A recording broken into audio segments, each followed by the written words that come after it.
Let, let me simply start with taking attendance to make sure we have a quorum.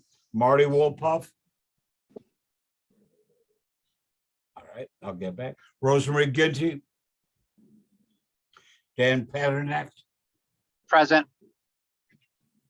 Sylvia Alexander? Bob Bender? Here.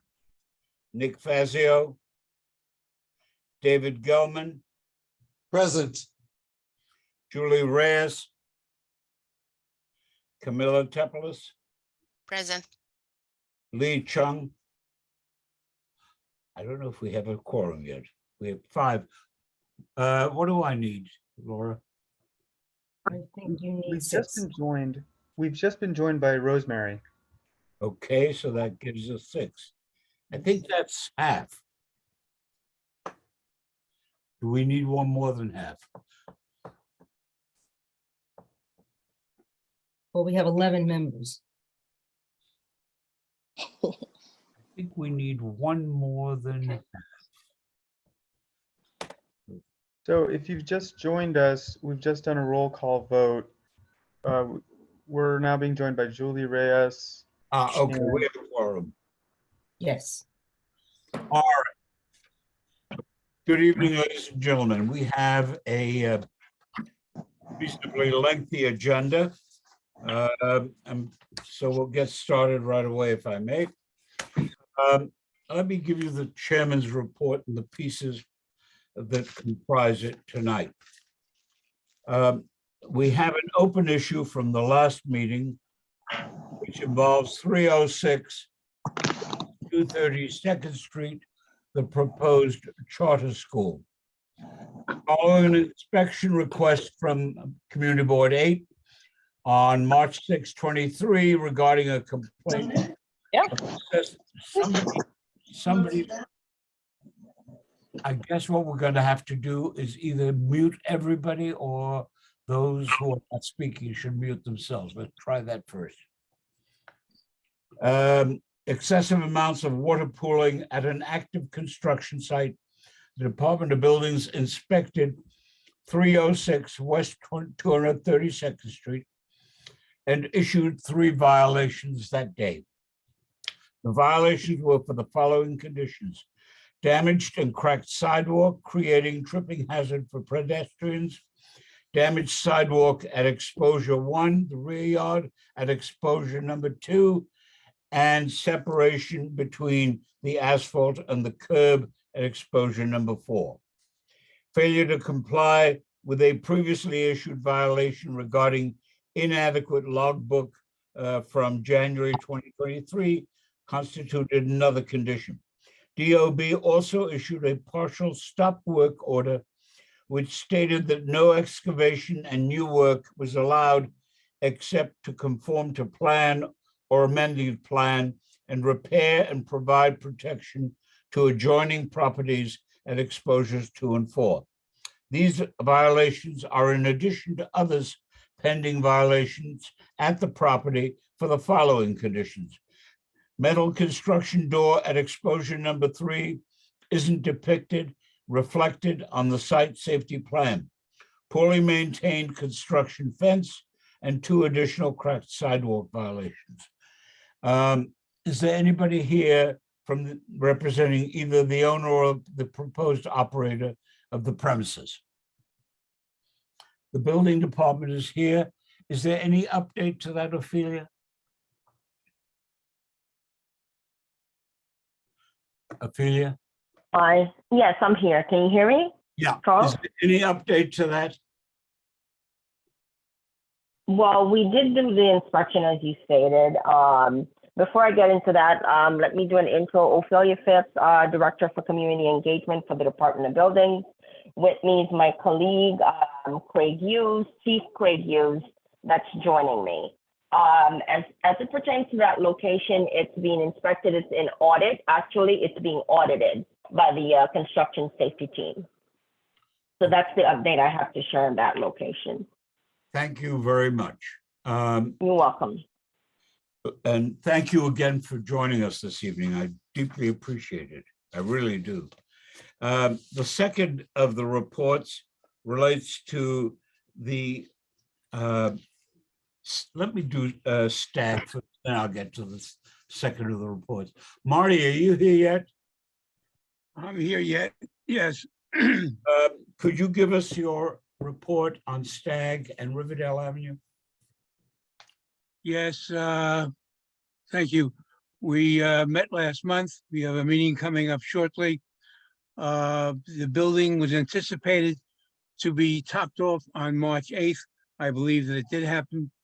With the, even before March 8th, STAG began working inside the building, air conditioning, electricity, plumbing, and the skin around the building.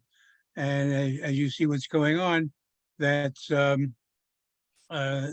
were already putting things in place for the outside skin.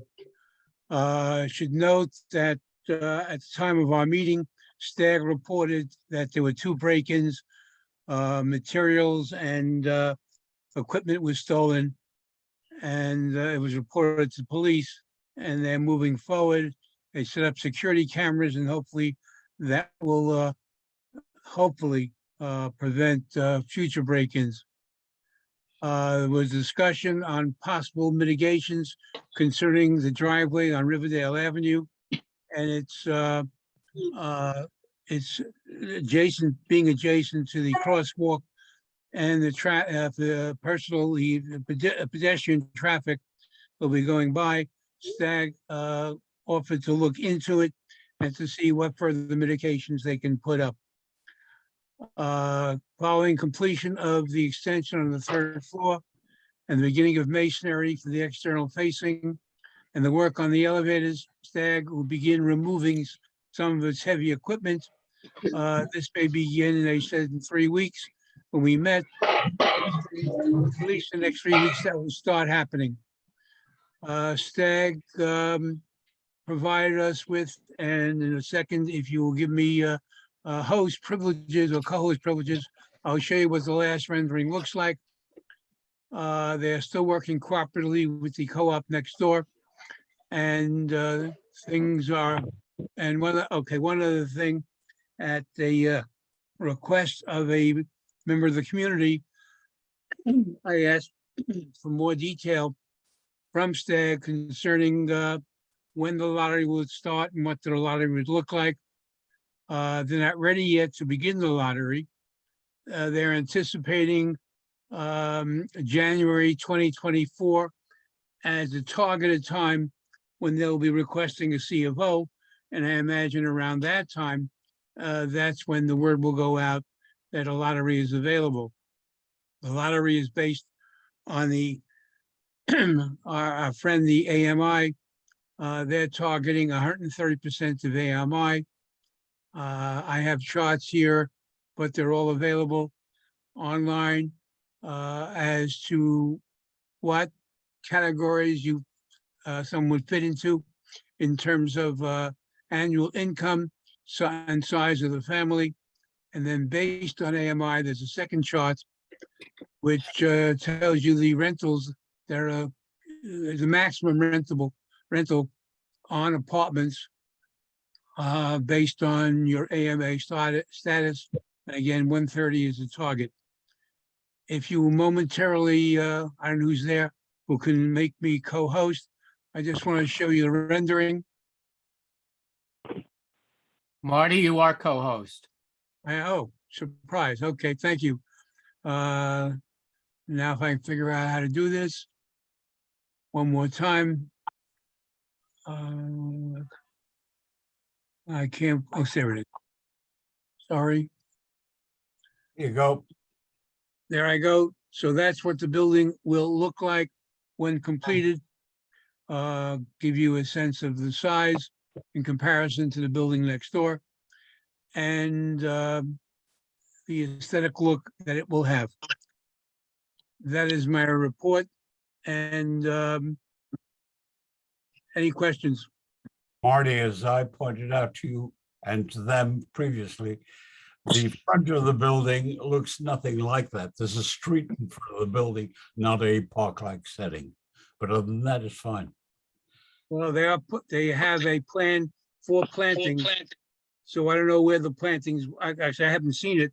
They offered it to me, but I'm presuming that this diagram will give you a sense that there will be plantings outside the building like that. Okay. Anybody have any questions? Comments? Okay, thank you, Marty. Thank you, David. Turning now to one other matter before we get into SNAD.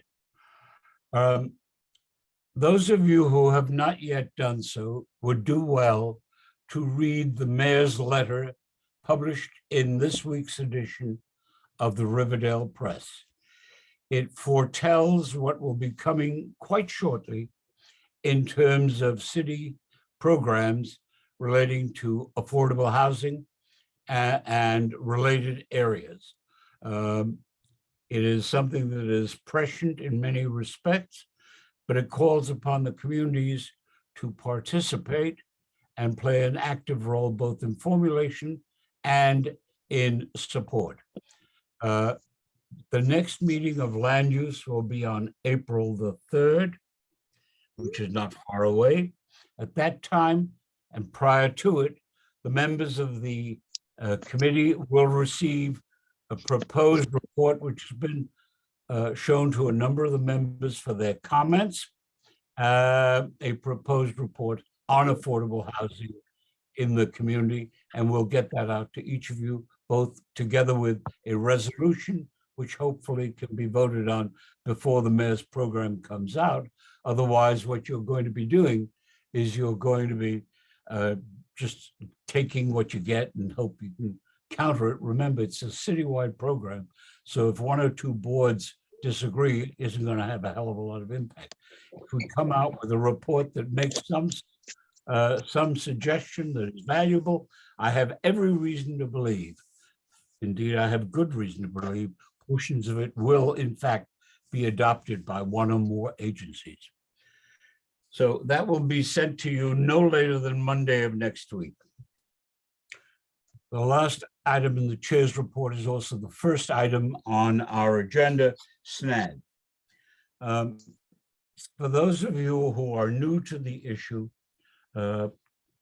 here is a little bit of background. There are 3 SNAD districts in the city of New York.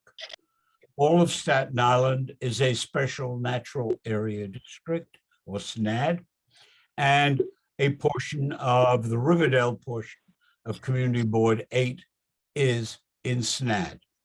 SNAD establishes regulations for tree and rock and other formation removals.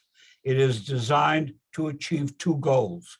One, environmental, and the other, livability. About 2 or 3 years ago, under a prior administration, an effort was made by one of the city agencies to negate SNAD. It was the City Planning Commission or Department of City Planning at the time. And this board and the boards in Staten Island, together with their council members, launched an aggressive campaign to defeat the city planning effort, and it was indeed defeated. We now have the beginnings, intentionally or otherwise, of a second effort. I think unintentionally, but it's there. And that is that there is an effort by the Department of Buildings through a program, which I don't think even intended to involve SNAD, a homeowners program that changes the process so that if there is a tree being cut down or cut into pieces, people can telephone and do. The board telephones, and an inspector is requested to come out to the site. If the inspector comes out to the site and confirms that there is a tree removal without a permit going on, the zoning ordinance presupposes that a violation will issue that proceedings will then be commenced to address it. And the Department of City Planning is the agency in the event of a problem having been found and adjudicated of trying to work out some way of correcting the issue, whether it be more tree plantings or the like. What the proposed building department application does is it changes that to say no more violations if there is involved a 1 or 2 family home, and 2 if there has not been a violation in 5 years on that site. We have had, I would say, a half a dozen of these in the past few months. We have a new one now at 3445 Palisades Avenue, in which, as far as we can tell, the same process has been invoked. I have been in touch with the Nature Preservancy, and since Sharita's out of the country, she has sent her able colleague, Paula Kaplan, along to represent the Conservancy. Our effort will be to align with all of the environmental groups, and if necessary, and first ask the department to reconsider its actions, because it's not a law. It was never published as required. No public hearing was held as required. It will be, if ever challenged, immediately set aside. And it will be challenged unless something is done very promptly. And so we're going to try and line up the others to do this as a concerted front in exactly the same way that we did it the last time there was an effort to undermine SNAD. The one at 5445 Palisades was in the area adjacent to the Riverdale station of Metro North. And it involved the homeowner removing the tops of the trees so you have a better view of the Hudson River. That may be a better view for him, but he could have gotten a permit, should have gotten, and didn't. So far, I have not been able to determine it as to whether or not a violation was issued as contrasted with one of these letters to correct. But if it is one of those letters to correct, it, together with Chevier, will be the defendants after the building department. So that'll be the examples. The building department will be in action to declare invalid and void and to enjoin the building department from enforcing the homeowner's statute and to assess it all costs. So that is where we are heading. I sincerely hope it's not necessary. I am deeply appreciative of Ms. Phillips coming here tonight, knowing as she did that this was on the table. I hope she is in a position where she can take it back to the borough commissioner. I will be in touch with the citywide commissioner or acting commissioner, and I will be in touch directly with the mayor on this subject through several New York City good government groups. This is not good. This is the environment. We have trees here for a purpose. If there's a real reason to cut it down, it's blocking your view. It's undermining the ability to utilize part of the property. There's a provision. There's a whole practice under which you can get a permit to do it. To take the law into your own hands in this respect is inappropriate. And in at least one case that I'm aware of, that occurred so that the owner of the property can later claim there are no trees on it, and therefore I can get permission to build a high-rise building in an area next to a park. That's no good. That's not what we intended. So that is the story on SNAD. Does anybody have any questions, comments, or concerns? No hands? I'm sorry. Hi, I do have a quick question. I'm participating because I saw, my name is Helene. A hold on. flyer about, Hold on. Do me a favor, please. Identify yourself. my name is Helene.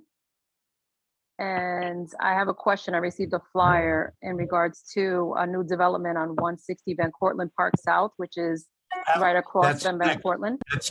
That's coming next. That's a separate item, the visitation side. So my concern is the volume. It's like a large apartment building that's gonna possibly house 336 apartments. How's that gonna impact the park? Ma'am, And I ask you to hold your question till we get to that Sure. item in the agenda, okay? No You will problem. be recognized, I assure you. No Is there problem. any Thank you. question- Any question or Bob Bender. Yeah, thank you, Chuck. No, I see that we have a representative here from the Department of City Planning. And I was just wondering, is there any comment from the city planning representative about the issue that you just raised concerning SNAD or more technically lack of enforcement of SNAD? I would like to hear a response from somebody representing either city planning or DOB.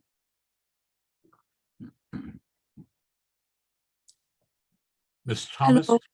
Yes, unless the DOB representative wants to speak first, I would say that regarding the Palisades Avenue situation, they have not reached out to the Department of City Planning at all. I believe, according to the note that was sent by DOB in December, they had 90 days to reach out to us, and I believe that deadline will be the 27th of March, and they have not yet. Ms. And Thomas, regarding, yeah, That's not what the zoning resolution says. There's no provision in the zoning resolution that creates any such provision. They are supposed to, when they see it, a building inspector is supposed to issue a violation. To give them the kind of flexibility will return that agency back to the corrupt agency I found in '65 and put away dozens of people for doing it. sorry, are we speaking about the,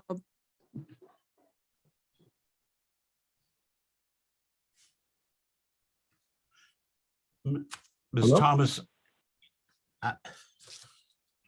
Ms. Thomas, if you could go back to the office, because you obviously have been unfairly dealt with by me by not having advanced knowledge this is going to be something you'd be called on to answer on behalf of your agency. Would you please go back to city planning? This will be on the agenda on April 3rd. And at that point, if you let us have DCP's view on the subject, it would be much appreciated. Because by then we should be able to have the concerted action agreed upon between the environmental groups in this community and citywide okay, for the community so sorry, litigation. my mic was on. I was speaking the whole time. So sorry about that. So I believe we're talking about the case in Palisades where DOB had issued a letter requesting the homeowners to reach out in 8 days to correct their violation. Like I said before, homeowner has not reached out to us, and city plan this time has no other further comment. Okay. Somebody keeps interrupting. Please let them speak. Ms. Thomas, this involves the principle of whether or not there is a right on the Department of Buildings' part to substitute for a violation a warning notice. We maintain that it does not have that right. That is an issue that has previously been dealt with at the DCP level about 3 years ago. And I don't want to retread all of that information, but it was a pretty nasty drag out kind of situation. What it does is it effectively guarantees a person will not even be seen by you or ever have any action. 90 days and 60 days, by the way, 60 days after the site has been examined and a violation seen. You're not going to see the tree. You're not going to see that there ever was a tree there. You're not ever going to be able to prove the case. It is a backhanded way of giving them a pass. There's no question in anyone's mind. If you go visit where the trees were chopped down in the places 30 days ago, you won't even see a mark.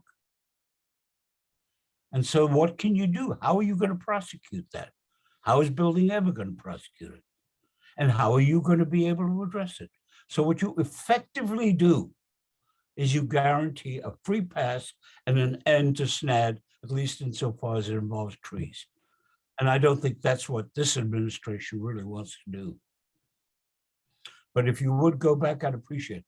Ms. Phillips, if you could do the same with the Borough Commissioner, that would be much appreciated. Is that possible? Ms. Phillips? I guess she's not with us at the moment. David? No, yes, I'm here. David? I'm sorry, I was on mute. My apologies. Can you hear me? Yeah. Okay. All right. I can definitely take that back to the board commissioner. The HRP was created, and I do understand the point that you're making. The HRP was created to assist small homeowners, 1 and 2 families, with certain violating conditions. And it was implemented to assist these homeowners when it comes to violations, you know, for that the Department of Buildings issue, and the cost of correcting certain conditions with the added penalties and fines. As you know, there's oath violations, there's DOB, ECB, DOB violations, and civil penalties added. And these can be quite steep violations. Some starts out at 6,000 and progresses to more. So the department's goal at that time when the HRP was implemented was to create some type of reprieve for these small homeowners so that they can correct the condition, certify that they have corrected the condition, and then, you know, not receive a violation to go to ECB court to added cost to fixing the issue, I would say. As far as the HRP, also with the SNAD, that's something which I appreciate you guys, the board reaching out to us to let us know. We are now accepting recommendations. We are now revisiting the SNAD, incorporating the HRP with the SNAD, reviewing all that information to see if we can make some changes internally to the HRP program. So I want to thank the board for that. And I'll definitely share your concerns with senior staff. Ms. Phillips, I am deeply appreciative of that. Just let me make a point to you. Under the system as it obtained until recently, they had that. They had it with respect to SNAD, but they didn't have it with the other issues that I thought you were going to address, whether it be a broken sidewalk or the like. Because in SNAD, once the violation was issued, it would go to oath before it went anywhere else. And you had anywhere from 60 to 90 days before oath would calendar it. In those 60 to 90 days, people went out and either got a permit to warrant it, the demolition of the tree, or got together with city planning, the small homeowners, got together with city planning, which had a whole bunch of them. Rosemary and I went to visit a few of them. And they went, the whole side of it. please. Went to city planning, Yeah. and they worked out a program to instead plant new trees or the like. That was the practice. And that was a sufficient protection for them. Where the issue became real was where people, as Rosemary and I went to visit down Scenic Place, they dug huge trenches in the area. They removed all the trees in the front lawn, or where one local institution has been in the process of removing all the trees in front of a home that they would like then to demolish to put an apartment house on. You can't do that stuff.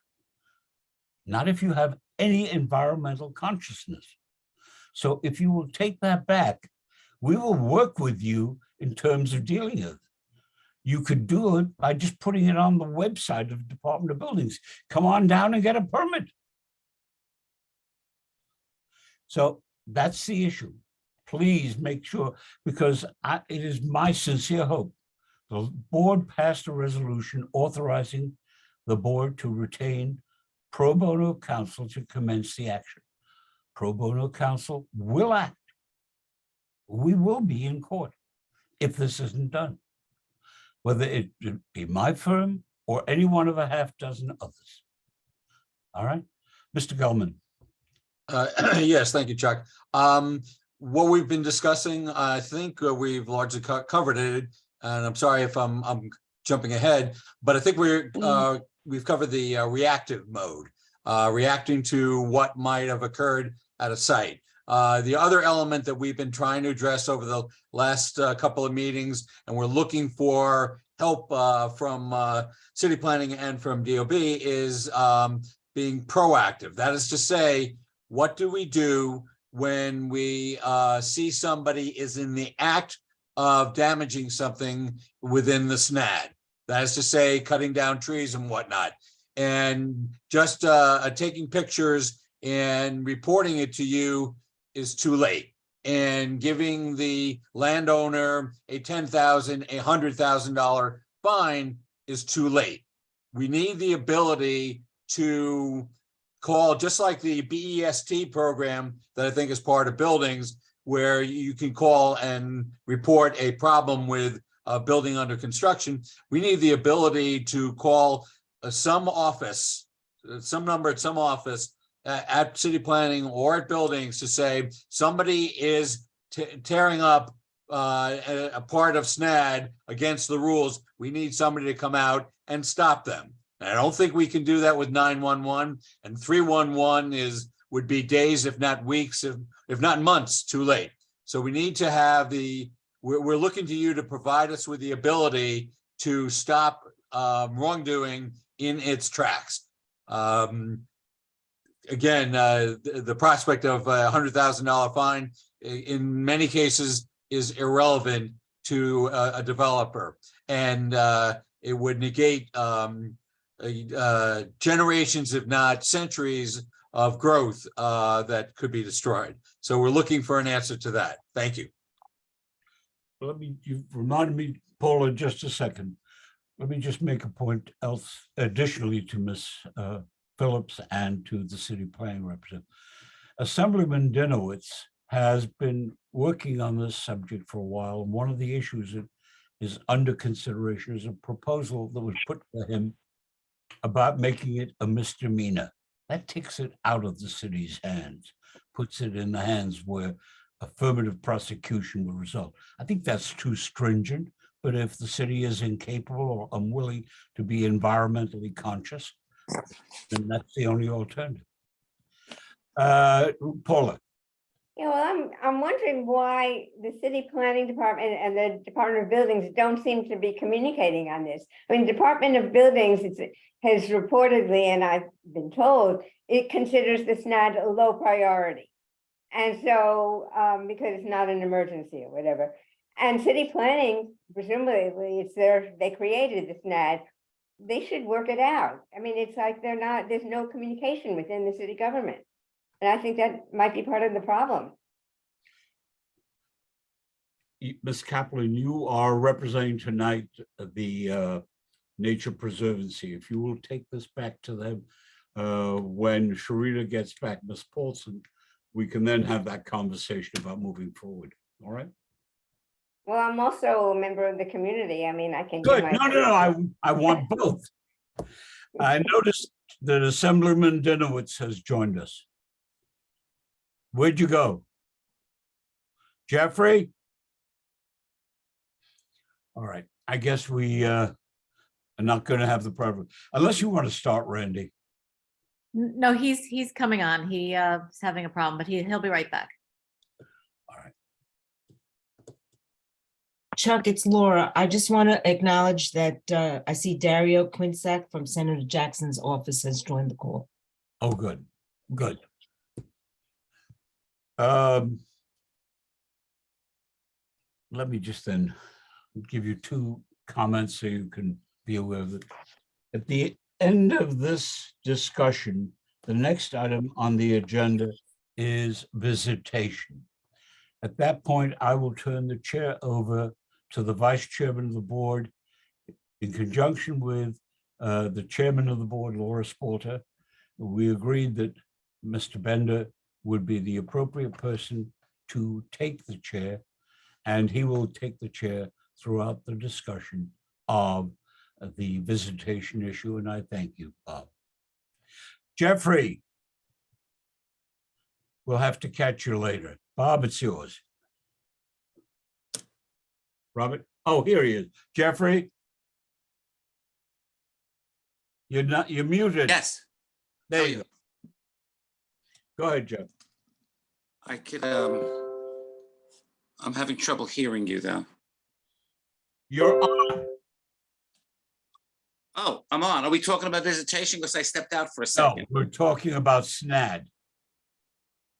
Oh, I'm gonna listen. I'm waiting to talk about visitation.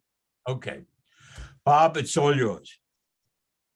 Thank you, Chuck. The very next item on the agenda is visitation. So Assemblyman, since you're here and you're here to talk about visitation, before we get into it, why don't you go ahead and share your remarks? Okay, I mean, I'm not saying anything that I haven't already said. I just haven't said it this week. So I take it that the developers, Tishman Speyer, are present tonight at the meeting? Yes. Okay, good. So my dream always was to build a school on that site, and I mean the whole site. That's not how it's worked out. We're going to get a school, but specifically in terms of Tishman Speyer, we need housing. We all know that we need housing. We know that they are a very reputable, well-regarded organization, but the idea of building 340 units of housing on that site really is not in the best interest of the community, and I really would urge them to rethink this. I know that the city rules kind of encourage them, give them the incentives to build as many units as possible, but the fact is, unless the numbers have changed recently, 70% of the apartments on that side are going to be 0 or 1 bedroom apartments. And that's not what who's talking besides me? There's a mute button. That is not what the community needs, in my opinion. If we want to attract families to the community, you need more 2 and 3 bedroom apartments. The fact that HPD has this strange incentive system which encourages more studio apartments, I think shame on the city for that being the case. But I would ask that Tishman Speyer be, I guess I'll call them, be good neighbors and rethink the balance over there so that many of those studios and 1 bedrooms can become 2 or 3 bedrooms. We want to have a community where families come, where families put down roots and stay, go to the local school, shop locally. Having so many studios is just it's going to, what it's going to be is you're going to have people moving in and out. It's going to be very transient, and I don't think that's good for the community. So forgetting about the size of the project itself, which I think is kind of big, and the school is too small, but just in terms of the composition, it needs to be changed. That balance needs to be changed. It has to be skewed more towards 2 and 3 bedroom apartments. Sound. So I would ask. All right. Thank you, Assemblyman. That's those are your remarks. Seriously consider that and rethink it. Thank you. Yes, unless I think of something else. Okay. So so before we get into the discussion of the visitation site, we do have representatives here tonight from Tishman. And just a couple of things that I would like to say. I know that we are going to have a presentation from Tishman, which will be an update of the project as of now. And what I would like to request is that everyone who is not speaking, in other words, everyone who is not representing Tishman, please mute yourself during the discussion. We'll take questions after the discussion, but I think let's have the discussion. Let's see what Tishman has to tell us. about the state of the project as of now, and then we'll take questions. And with regard to the questions, I know we have at the moment 65 people on the Zoom, and I'm quite sure that the majority of people who are here because of the visitation project. So what I'm going to do is after we have the presentation, I will call on people. I will call on people regardless of whether you're a community board member or a member of the community, but I'm going to give as many people as possible an opportunity to ask questions so that we'll call on everybody once and then move on. We won't call on anybody a second time until everyone has had a chance to ask a question or make a statement. So for now, I know that we have Payman Lodi from Tishman, and I think we may have a second person, but Payman, I believe that you're a co-host and you're able to share screen and also introduce yourself to everybody on the Zoom. So please go ahead and do so. Okay, let me see if I can navigate sharing this screen. Can everyone see the cover slide? Yes. Yes. Okay, all right. Well, again, thank you, Bob, and good evening, everyone. It's great to be back with you tonight to discuss our project, 160 Van Cortlandt Park South. My name is Payman Lodi. I'm a senior director at Tishman Speyer. And joining me tonight is also Michael Babick, who leads our design and construction team for this project. Michael, you want to say hi? Unmuting myself. Hi, everybody. Thanks for having us. It's great to be here tonight. So, before I begin, I just want to reiterate how much we value being good neighbors. It's a responsibility we take very seriously. We understand the community has additional questions and comments since we last presented in September. And so I'm here tonight to give a project update and share as much detail that's available at this stage in the development. Also note that in addition to the meeting that we had last September, we also met separately with the Environmental and Sanitation Committee members, Karen Argenti and Bob Fanuzzi, Transportation and Traffic Committee members, Kelly Buford and Dan Paternak. And we really appreciate the feedback that we received from those meetings. They were very thoughtful and resulted in us thinking through some design details that we'll share with you tonight as updates. I also want to thank your former district manager, Kira Gannon, who we stayed in frequent communication with her prior to her departure. Most recently, we sent along a construction advisory update that we understand was shared with the rest of the board. And so we thank you for that partnership. And as well as the elected officials who we've all met with, again, heard the feedback and appreciate those comments. Since we last presented to you, I would share that the work done to date has largely focused on pre-development. This includes taste and crunchy toasted chip. Do the chip. Do the Ritz toasted chips. Just as a reminder, please mute yourself during the presentation until you're called on. Thank you. So as I was saying, the work is largely focused on pre-development work, including erecting a fence to secure the perimeter of the site, abatement work, and generally what I describe as preparing the site for demolition. The actual construction related to our building is not expected to begin until early next year. And therefore, it's important to note that the details shared tonight are still not fully approved. And, we're happy to share them, but they should be considered preliminary until we receive final approval from the city of New York. Of course, once we have that guidance from the city, we'll certainly return to share those details with all of you. And we're hopeful that we will have greater clarity on that sometime this fall. I guess I would also state that we understand that there are questions regarding the SEA's project on the other side of the block. And while I can't speak on behalf of the SEA, I'll try my best to answer questions the best we understand them at this time. Rest assured that we'll be in close communication and coordination with the SEA throughout the process. They're going to be our neighbors, and we're happy to help interface with the agency and the community board moving forward.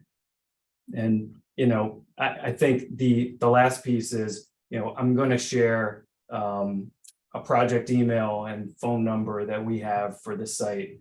Recognize there's a lot of community interest in our construction activity. We're going to continue to send those advisory emails to the community board that I had mentioned before.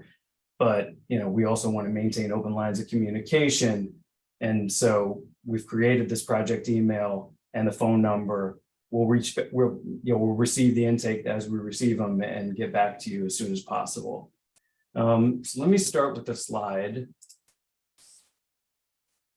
So everyone's, you know, as everyone is aware, just to orient everyone, this is our project site. It's the former Archdiocese Visitation Church site, located, you know, bounded by Van Cortlandt Park South to the north, Putnam Avenue to the east, and 239th Street to the south.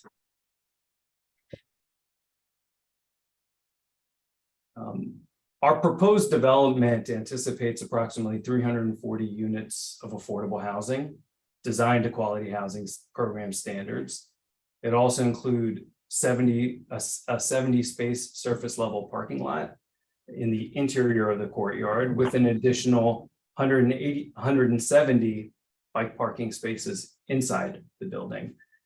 There will also be some indoor recreational facilities and approximately 8,000 square feet of outdoor rooftop space. Here's a rendering of our building from the northeast corner of the site, at the corner of Putnam and Van Cortlandt Park South. I do want to call special attention to the street trees you see here. When we met with Bob Fanuzzi and Karen Argenti, they impressed upon us the importance of the existing trees, and we're happy to share that our plans will incorporate saving these trees and think really make it nice for the rest of the development that we have here, a real asset. This is a rendering from the southeast corner, West 239th and Putnam Avenue. Again, just to give you a sense of what the rendering looked like. This next slide includes zoning calculations. Ms. Ginty, I believe you asked for these details the last time, so I can go over them now. The site is located in an R71 transit zone, designed to quality housing program standards. It's worth mentioning that because this is an affordable housing project in a transit zone, it's eligible for a parking exemption from city planning as per the new ZQA rules. However, that's not a path that we're exploring. We understand the community pushback against ZQA. We understand that this community board voted unanimously against some of the proposals that were in ZQA, understand the importance of parking. And you know, what we're proposing is the inclusion of 70 off-street parking spaces. Our lot area for a site is approximately 77,000 square feet, permitting about 287,000 square feet of residential development. Our project proposes to utilize approximately 264,000 square feet with a lot coverage ratio of approximately 64%. Zoning permits approximately 420 apartments. The project proposes 339. And the reason why I'm sharing proposed versus allowed is because I understand that there's some concern that our project is trying to maximize every inch of the site, and that's not true. What we really are trying to balance are several needs here, whether that be city regulatory restrictions, aesthetics, or just kind of the practical needs, like I had mentioned with parking of our future residents. Our next slide details our ground level plan. When we last spoke, many of you asked about entrances and curb cuts. Our two primary entrances will be on the northeast corner of Van Cortlandt Park South and Putnam Avenue on the south end of the site. I mean, Putnam Avenue and And on the south end of the site, right here, this residential entrance will also be here. Where actually we anticipate many of the residents will use because of the close access to the subway 1 block away. We'll also have a private entrance located through the rear of the building, entering through our parking lot here. The vehicle entrance will be, again, mid-block of West 239th Street. That will be the only location where we anticipate a curb cut. The location of our parking entrance really reflects the feedback that we received from Dan and Kelly. We understand that there's traffic congestion on Van Cortlandt Park South and Putnam as they approach the Major Deegan entrance. And so we think the best way to divert that traffic is to place the entrance on the mid-block of the southern portion of West 239th Street. So that's a new design detail that we did want to share with you tonight. Last time we were here, we did not share any of the sustainability features. We're happy to report back that this project will seek certification as an HPD Enterprise Green Community Project.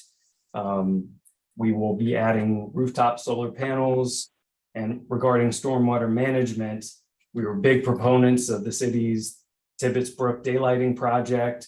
Tremendous news.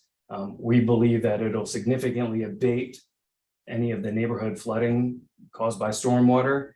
But would add that, after speaking with Karen and Bob Finuzzi, we're proposing a design that will actually comply with the new DEP stormwater management regulations to kind of go above and beyond what's required on our site.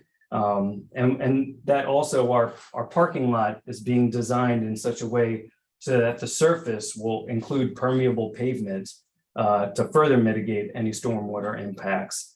And our rooftop, which I mentioned before, is about 8,000 square feet.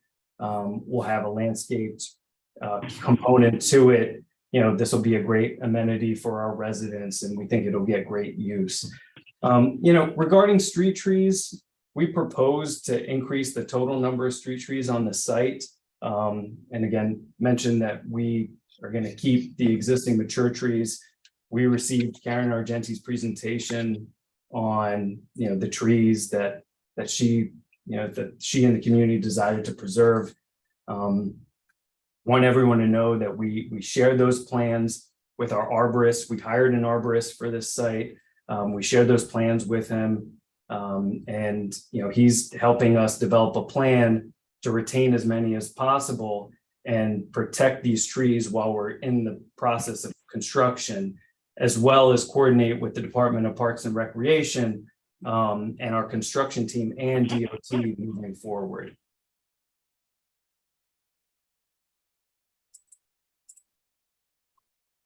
In terms of the proposed affordable housing program, the program hasn't changed since we last came to you, so this should just be a refresher.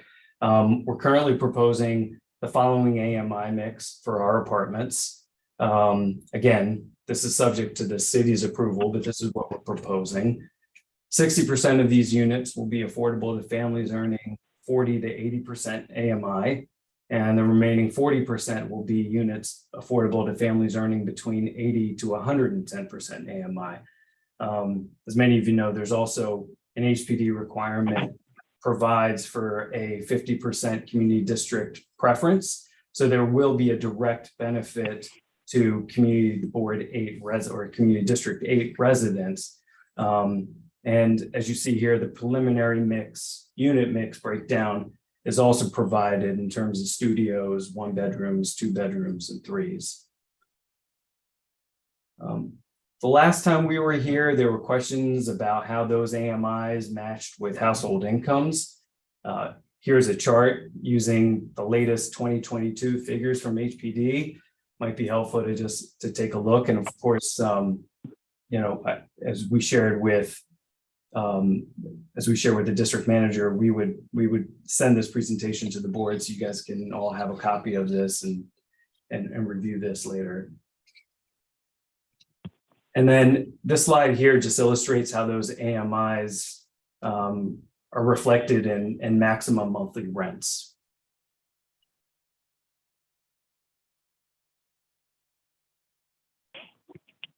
And I think, the next slide is about our proposed construction timeline. I want to hand it off to Michael Babick, who can speak a little bit more in greater detail about what our plan involves. Great. Thank you, Payman. It is great to be here tonight to see all of you. As mentioned before, we erected a fence earlier this year to secure the site. And we've added 24-hour security that we intend to keep in place through the end of the demolition. Abatement work is currently underway in the church buildings, and we're looking to have that wrapped up by the end of April. Following the abatement, demolition of the 3 existing buildings will begin and is expected to commence within the next 6 weeks and continue through the end of July. Construction of the new building, as Payman mentioned, is still not expected to start until 2024. So going back to what we intend to build, as Payman referred to earlier, the building has a large inner parking area for off-street parking. We plan on maintaining that well, and that area, in addition to parking, will provide great natural light to the residents whose apartments are in the interior of the building. During the construction, however, we plan on taking advantage of this open area to load materials into the building. Although we're still in the early stages of planning and subject, of course, to DOB approval, our intent is to locate the crane, the crawler crane, within the center of the building, which allows us to build the building basically from the inside out and avoiding disruption to pedestrians in the street. The site is unique in the sense that it has this large vacant center area, and we plan on using that for our construction equipment to try to minimize what's on the street. The safety and the wellness of the community is always our top priority. And to that end, we've started to task our team with putting together robust logistics, dust, and noise mitigation plans to keep the site clean and manage the truck deliveries with as little disruption as possible to the community.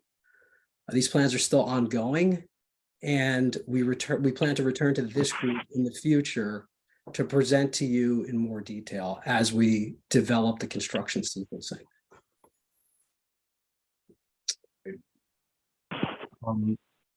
And as I mentioned before, this is our project email and phone number. Again, really want to be good neighbors here. If anyone sees anything that concerns them, please call or email us immediately and we'll look into it. With that, I'm happy to take any questions you may have. And, Bob, I don't know how you want to answer or start. Yeah, thank you, Payman, and thank you, Michael. I appreciate you coming back to us with the updated presentation. I also appreciate the fact that you have met with Dan and Kelly on the transportation issue, and also with Bob Fanuzzi and Karen Argenti on the environmental issues. And thank you for taking them into account. Before we go to questions, just a couple of things. I want to provide some context. Really, this is just a reminder. This project is an as-of-right project. Tishman can build this without any approval from the community board. So I want everybody to understand what our role is here, which is to try to do everything we can to mitigate the impact that this project is going to have on the community. But we do not have the right to approve or disapprove this project. It's an as-of-right project, as I mentioned. But I do want to raise one question before I go on to take questions from others. Payman, you heard the assemblyman speak before about his desire that the project would have more 2 and 3 bedroom units for families. And I'm just wondering, you showed us the breakdown of studios and 1 bedrooms and so on, and 70% of it is studios and 1 bedrooms. can you give some consideration to changing the configuration of the units in the building and perhaps increasing the number of 2 and 3 bedroom units?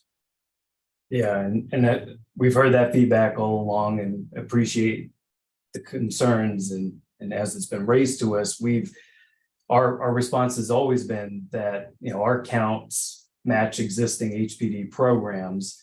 And so, you know, again, while it's not yet finalized, these are programs that are kind of like off the shelf with HPD that we're proceeding with. Mhm. All right, and you're not going to begin construction until 2024. I appreciate the fact that you're sending this presentation to the community board office. Will you be coming back to us before the end of the year? It's our desire, yes. Yeah, we will be coming back. Okay, all right. Hopefully with a real meaningful update for the community board. Okay, good. I appreciate that. All right, so we're going to take questions. As I said before, we'll take questions from everybody. We want to try to get everybody in. I'm going to ask a question. Please don't ask a 3-part, 4-part, 5-part question, all right? And if you don't want to ask a question and you want to make a statement, that's fine too, but please limit the statements to a brief period of time, something on the order of 2 minutes. There are a lot of people who want to ask questions, so we want to try to get everybody in, and let's be fair to one another. So I will call on people as I see them. The first hand I see up is from Nadine Lubka. Oh, good evening. Thank you. I am a teacher in District 10 3K and pre-K centers. First, I'd like to thank Assemblyman Dinowitz and those members of his staff who are attending this meeting for being great allies as our representatives and teachers work collaboratively to improve our schools and ensure all New York City's children get a quality education. I would, however, like to ask you to reconsider your opposition to the proposal to create a new school at Visitation. School overcrowding has been an issue across New York City for decades, and School District 10, including Kingsbridge, has historically been one of the most overcrowded districts. When we consider the class reduction initiative that Governor Hochul has signed into law last year, the urgency of the need for more schools becomes even more apparent. Many years ago, I taught in an elementary school that was filled to 136% capacity, and it was an unmitigated nightmare. All our classes were over the legal limit, and none of our students got the attention they needed and deserved. Bathrooms, hallways, cafeterias, and auditoriums doubled as classrooms. Student lunches began before 9:30 because the cafeterias couldn't hold all the students in each grade at once. I ask your support in ensuring my current 3K and pre-K students will have the space they need to learn, grow, and thrive as they continue to move through the New York City school system. Thank you for your consideration. Thank you. Okay, the next question I see is from David Gelman. Yes, thank you. Mr. Lodi, if memory serves me correctly, what was originally shown to us was where you are now considering your parking area was going to be an easement to the school as a yard for the kids in the school. Am I mistaken? Has that idea changed? No, there might have been some confusion. You know, the school, as we understand it, they're going to be constructing a rooftop playground or play space.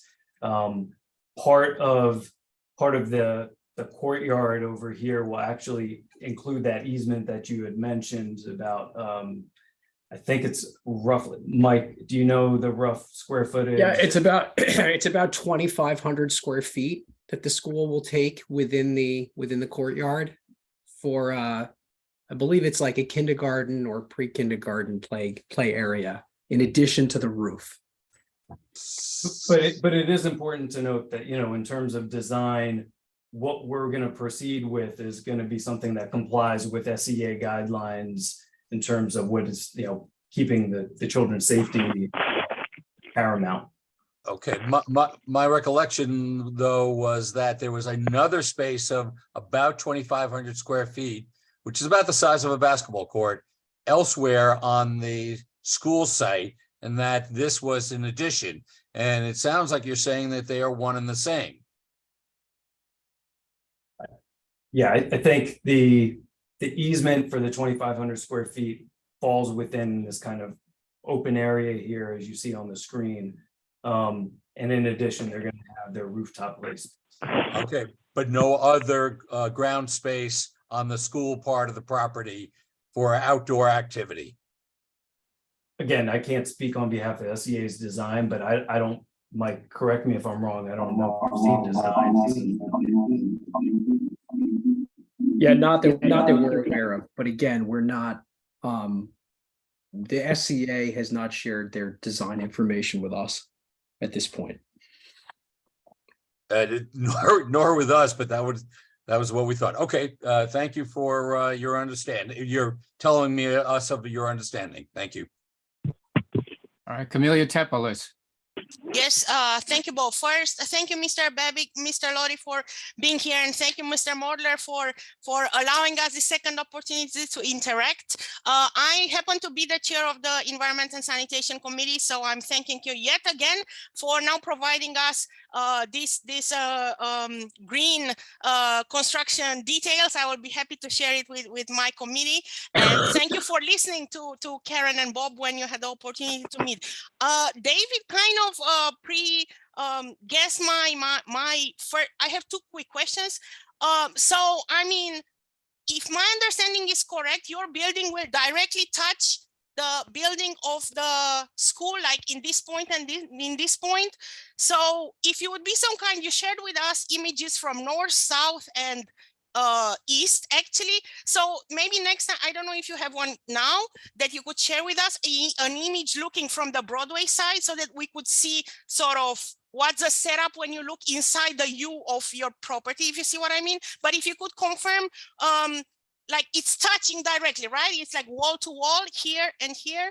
And also I saw that the center one is the parking area, but now you're saying it isn't. So if you could explain that and kindly share a picture if you have it or for rendering, or next time you're coming, if you would be so kind and come with that view also. And my question number two was related to your little point there where you said that 50% of the units may be made available to CB8 residents, but Chair Modler brought a speaker maybe 2 or 3 meetings ago, kind of explaining to us that these kind of provisions where a development would actually, how to say, you know, promise to allow a certain percentage of the units to a specific district, it's actually legally contested at the moment. So I was kind of just wondering if you could explain more, if this is something that's realistic, because our understanding, or my understanding was that, in fact, this should be open like citywide. So if you would be so kind and provide us additional details on these two aspects, I would really appreciate it. And thank you again for all the environment additions to this project. Of course, happy to be back and share those updates. In terms of the community board preference, this is, as I understand it, Chuck may have a more detailed account here, is this has been an issue that's been litigated for, I think now 2 years, this lawsuit's been going on. To your point, you know, I think the side that is suing the city against the community board preference believes that, you know, all of these units should be open up to City of New York residents, and there should not be that preference. As we understand it, the preference still stands, and so that's why we're sharing it with you today. In terms of the courtyard space, maybe if it's helpful, we're not at the phase yet where we have detailed renderings of the design, except for the few that we showed you. So don't really have any of the interior courtyard, but the we're using the term courtyard, but really this will be the area for parking. And then there will be a portion of the site, which we mentioned about 2,500 square feet, that will abut the school portion and will have direct access into the school. But again, will be very clearly fenced off from the rest of the property for the children's safety. Okay, next question, Christina Carlson. Thank you, Bob. I appreciate it. So thank you to the Tishman Speyer representatives for coming back and for presenting the updates to us. I still have some concerns looking at it, and the concerns really are around the design, which is, and I'm glad that the designer or somebody who works with design is on this call, because I'm hoping that somebody can explain the sort of monolithic sense of this building. I mean, when you show pictures of it from the street view, particularly coming from the south, it's just this enormous block of building. And, you know, there's nothing that even approaches the size of this in our neighborhood. It's an unprecedented scale. And I've listened to what you've said about your proposal versus, you know, what you could do according to the city rules. And it's actually terrifying that this thing could be bigger. So let me express my gratitude that it's not 400 something units. But I still have questions about the size in terms of the impact of those of us who are already in the neighborhood and those who will be living there. And I'm hoping you can give me a sense, first of all, a sense of why it needs to be this big at all. Because I've heard you stress multiple times that you want to be good neighbors, and yet you are proposing this building, which is entirely out of scale with what is already here. So that's already kind of not a good neighbor thing.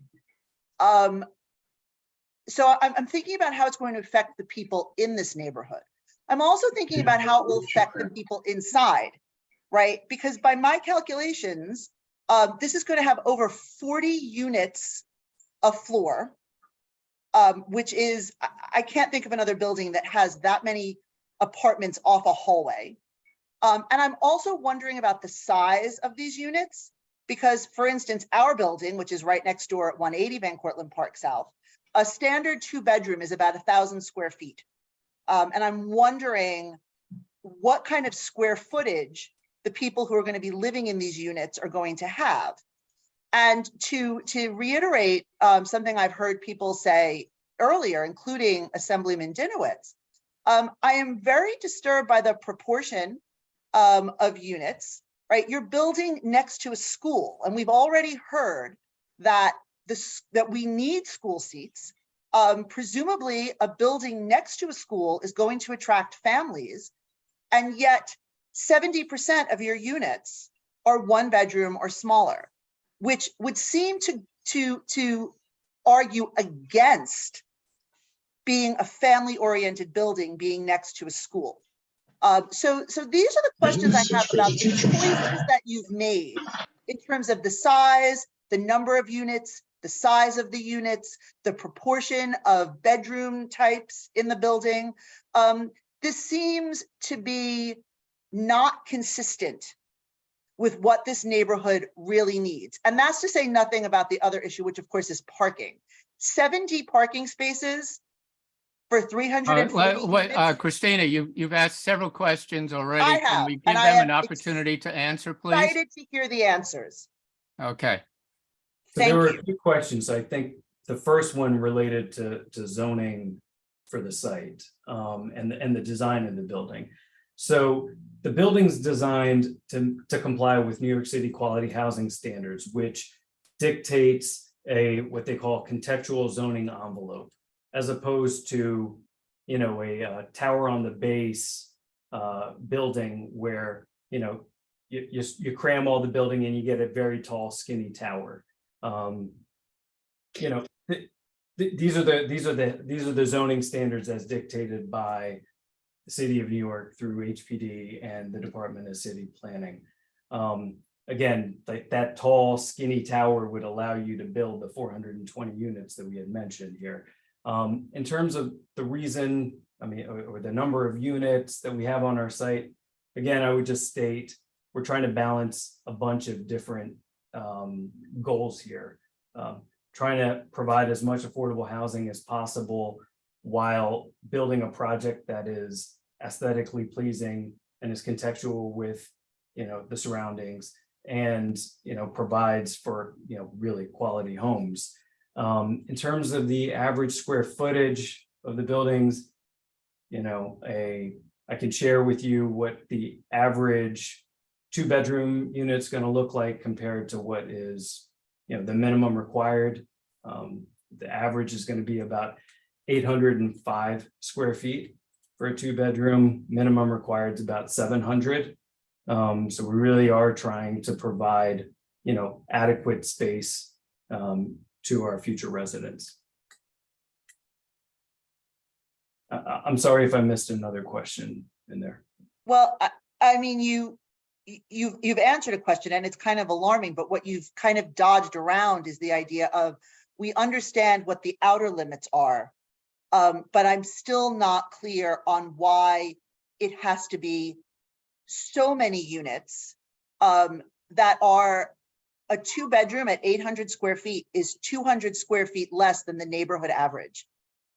So it seems to me that you have some lost opportunities here to be more in line with what people from this community could expect. And I think that given you are going to be next to a school, given that you claim to want to be good neighbors, given that there has been a call from our elected officials to change the balance of 1-bedroom, 2-bedroom, 3-bedroom studios, that maybe this is something that you should revisit, because what Okay, you're hearing Payman, from the community. Payman, would you respond to the question that was asked? And then we'll move on to the next questioner. Sure, I guess the direct question is why so many affordable housing units? And I would respond with, you know, everyone from the mayor, the governor, and the elected officials acknowledge that we're in a housing crisis and that there's a dire need for affordable housing. And they're trying to get as many affordable housing units as possible. This is something, you know, they've quantified the numbers. The mayor's got a goal of 500,000 units within the next decade. So, you know, projects are needed at scale, and we think we do that, but we do think we're providing a tremendous opportunity for affordable housing in a neighborhood in which there hasn't been a lot of affordable housing development, but also balance that with, you know, a quality housing standard and aesthetics that are pleasing. Okay, next question, Brian Hunt. Thank you. Brian Hunt. Yes, thank you for the presentation. I would just like to say, you know, I'm with Steamfitters Local 638. We are pro-development in most neighborhoods. I do agree with what Assemblyman Dinowitz had mentioned about the ratios of studios and 1-bedrooms, knowing the community. It does make sense. His concerns are valid there. However, I'd just like to bring to your attention as a developer in GC that we understand there's going to be a lot of affordable housing coming. Obviously, it's legislation at this point. You've just mentioned it. And there's going to be a lot more of it. And we have renegotiated a lot of our own agreements in regards to wage rates and benefit packages to, you know, fit projects like this. And being that we are pro-development in a lot of ways, I would just look forward to, we have members in this community, on this community board, actually, that would love to work on a project like this. And I would just like to, moving forward, you know, if you would consider us, you know, allies in moving projects like this forward and finishing on a timely basis, safely, and with a level of professionalism that we get from our apprenticeship programs, which is a $5 million training facility. You know, that again, that hires locally. We have apprentices all over every borough. And I know it's a little ways away before you start construction, but hopefully we can revisit the conversation again. And, you know, when it comes time, when we start looking closer at the actual construction part of it. But thank you for the presentation and thank you for the time. Great. And, you know, again, yeah, we have we haven't awarded a GC yet, but Bob, if you could please, or someone on the community board, put us in contact with Brian, we'd be happy to connect. Yeah, Brian, if we don't have your email, would you send it to the community board office? Yes, I definitely will get in touch and send over my information. Okay, thank you. Thank you, Bob. All right, next, Jim and Melanie Wacker.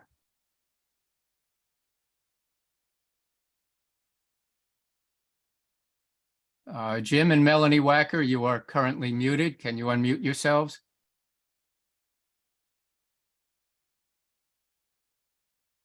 All right, we'll move on to the next hand, which is, and I am not going. Hi, hello? Okay. I couldn't find the mute button. Yes, I'd Okay. like to say that we think that the building is just too big. You're building a school, but then you're filling it up. So I think it should be just a school. And also that I recently attended a DOT meeting where they were talking about the problem of serious traffic on the corner of Van Cortlandt and Sedgwick. That they don't know what to do with all the cars, and they're trying, whatever they can, but you can't fit any more cars in that intersection. This will add quite a few cars to that intersection and the rest of the neighborhood. And I think the problem here is the zoning. We need to change the zoning because everything goes when you have this crazy zoning. And I would also like to see what that rent page looks like again. You've kind of flashed past that. That's it. Thanks. Hopefully. Kevin, this did you slide- want to comment? No, hopefully this slide provides a breakdown of what the projected rents would be. Again, subject to the city's approval. Okay, and that you are sending that the complete presentation to the community board office, correct? Correct. Okay, thank you.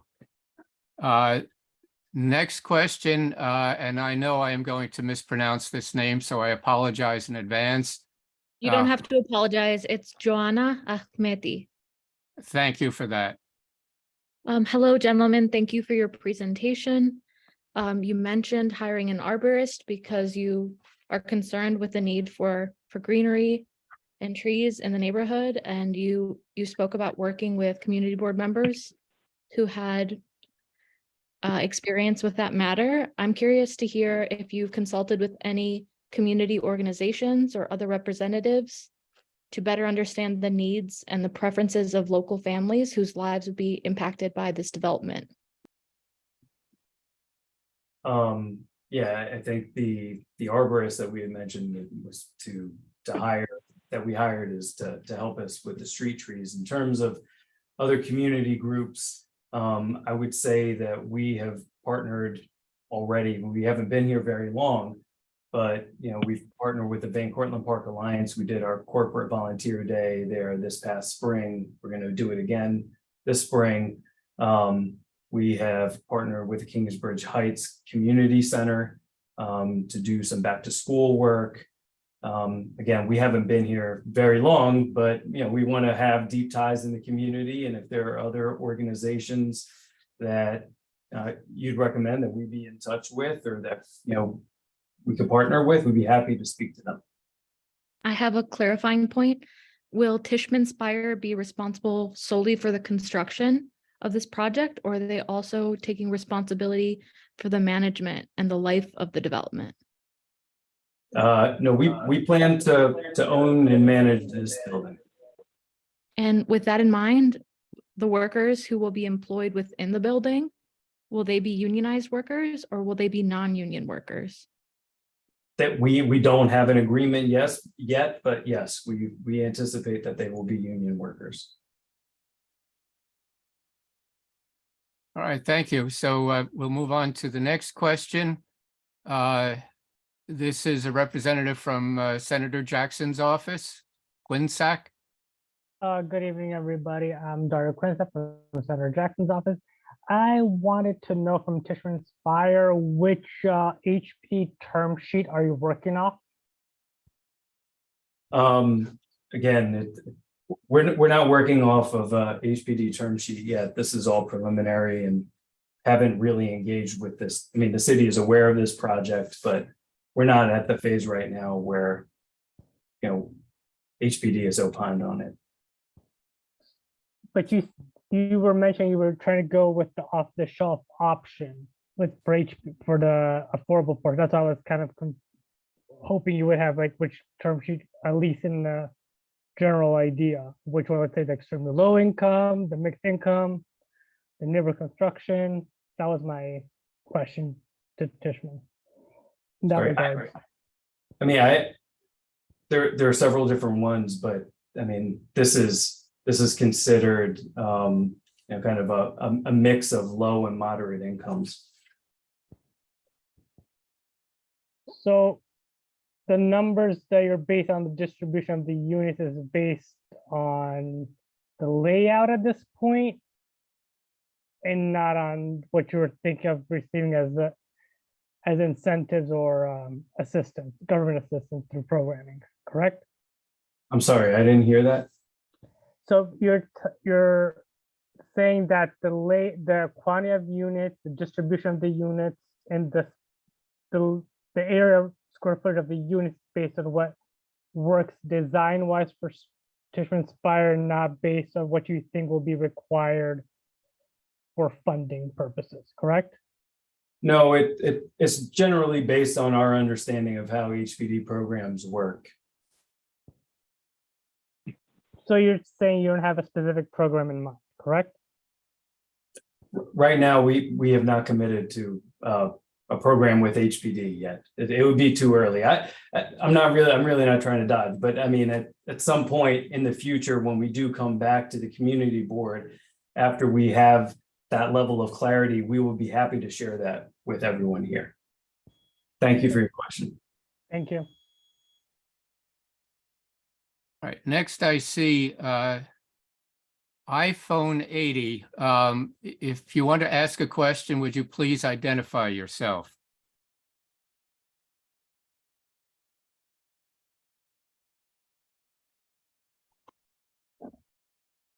Again, I see a raised hand from iPhone 80. Would you please identify yourself? Excuse me, I don't know if I'm iPhone 80. My name is Jose Lizaldo. I live on 180 Van Cortlandt Park South. I just have two questions, if that's okay. Go ahead. So my first question is, how drastic would this affect our property value for those especially living on 180 Van Cortlandt Park South, which is right next to this project? I'm not a licensed appraiser or tax assessor, but I can tell you, I can't imagine a vacant lot improves property value as opposed to one that's improved. And that we're not in the business of, you know, starting construction on projects that and somehow deteriorate property values. That's not been our track record. Okay, thank you. I understand. The second question is why the people that will be affected the most directly, which is us right there on 180 Van Cortlandt Park South, are not being allowed to actually elaborate a little more into this sometimes. I'm sorry, what was the question? So like, you know, we live on 180 Van Cortlandt Park South. So it seems like we are not being taken as much into consideration. I know that everybody in the community is being affected, but as you know, if a major construction is being done right next to your home, it's going to be affecting you during all that period of time. So why is not you guys being more directly close to us and communicating with us in a daily, you know, continuously? Yeah. I know this is part of it, but you know, we're going to suffer. Look, we think the appropriate vehicle is to come to the community board. That's the purpose of the community board. But as I stated before, you know, once construction starts to really commence, we will be sending more frequent construction advisory updates. We also have set up the project email and phone number. We really encourage everyone to use it. If there are concerns or things that they want to flag, you have our commitment that we will get back to you as soon as we receive them. Thank you. And my final question is, sorry if I'm adding another one, is I agree with everyone here when they said that instead of doing one unit, like 1 unit apartment, instead of doing 2-bedroom or 3-bedroom, that will actually be much better for the future. Because I think that will create more like what we have, a community of families, and the school is there. So please take that into consideration. It will be deeply appreciated. Thank you for your feedback. Yeah, before I take the next question, Mr. Lizardo, the Land Use Committee of the Community Board has had several meetings about the visitation site. And as Mr. Lodi said, this is the vehicle for finding out what's going on with that site. We've had Tishman here a couple of times now. Stay in touch with the Community Board. If you have concerns, reach out to the Community Board office by email or by phone. But that's what we're here for, is to try to work with the community and with the immediate neighbors of this project to see that the project goes as smoothly as it can with as little negative impact on the community as possible. Will do. Thank you. All right, next question, Rosemary Ginty. Thank you, Bob. So I have a couple, I'd be glad to go at the end because I have more than one question. So Bob, whenever you want to put me in, that's okay. Well, you're here now, Rosemary, so go Okay, ahead. there you go. Just try to be brief, please. Can you gave us the square footage of a 2-bedroom apartment. Can you give the square footage of a studio, please? Yeah, let's see if I can find that. Studio will be about 450 square feet with a minimum requirement of about 375. Interesting. Half the square footage of a 2-bedroom.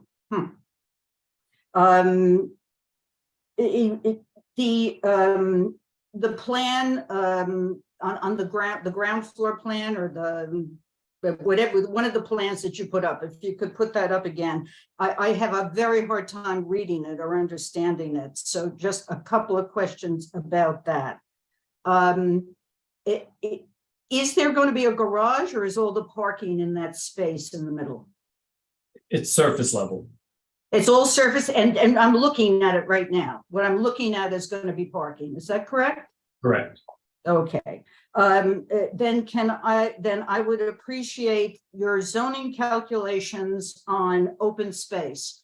The open space ratio that is required, and what you are proposing as open space. Not only the numbers, the zoning numbers, but an actual picture of where the open space is going to be. Are you able to do that now, or that's for later? And the reason I ask is when you look, the first concept I had back in September is I don't see open space. I don't see yards. I don't see anything green. I see a very dense, bricky, harsh structure.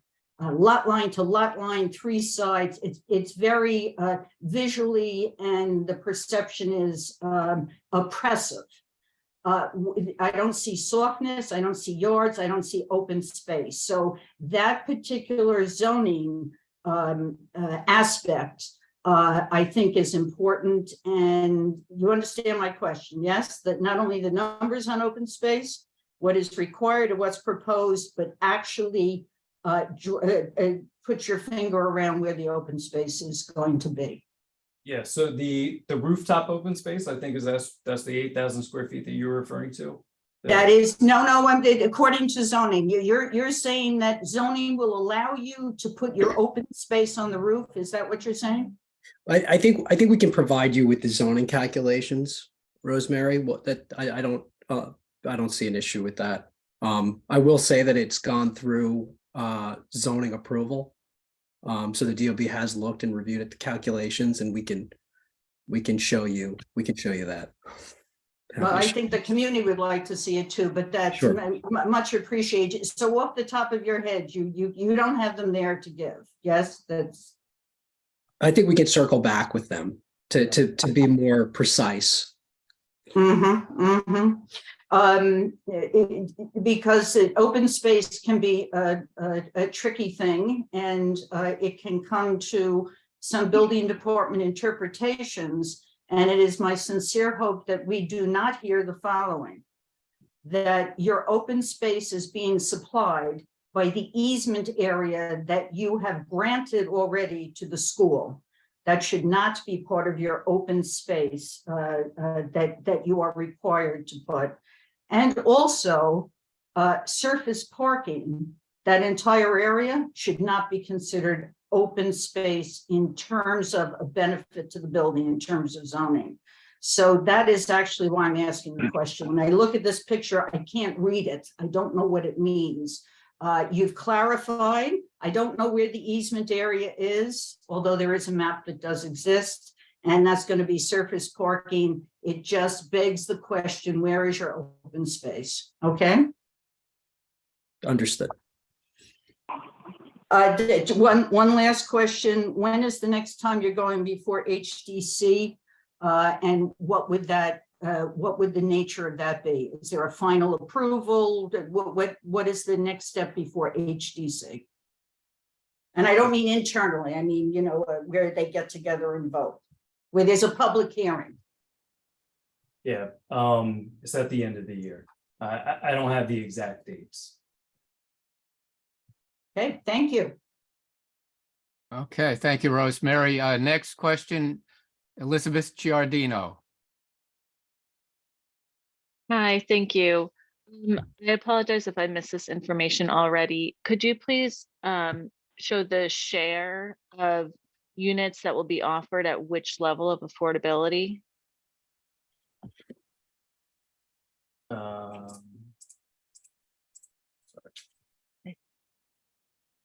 This slide? Between 40 and 80. Okay. And so 40% of the, so does that mean 20% of the units will be affordable to families earning between 40 and 60% of the AMI?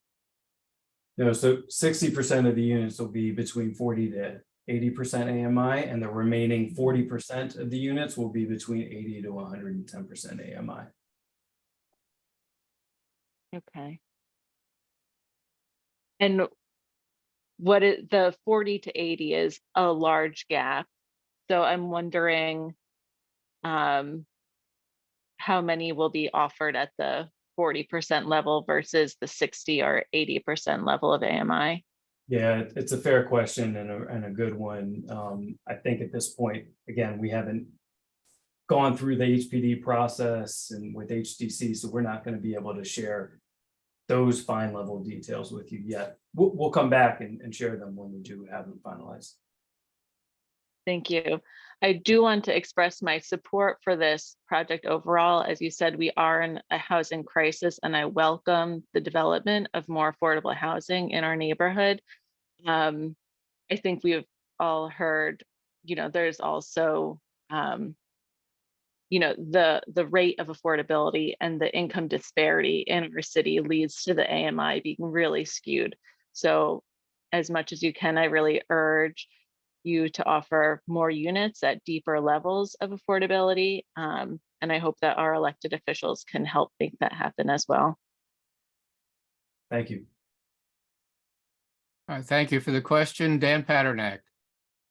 Hi, Bob. Thank you. And thank you, Representatives from Tishman, for coming to the community board this evening. I do believe public meetings and community engagement is extremely important. But before I ask my questions, I do just want to make a comment on, as stated before, the project is as of right.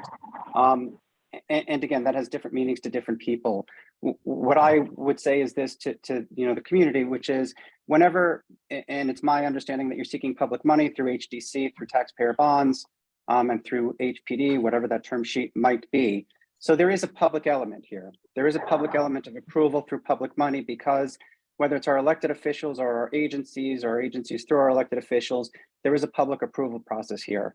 And we in the community do have a right to speak to our elected officials, and we do have a right to speak to our agencies and voice out what we do believe in projects and whether or not public money should be used for that project.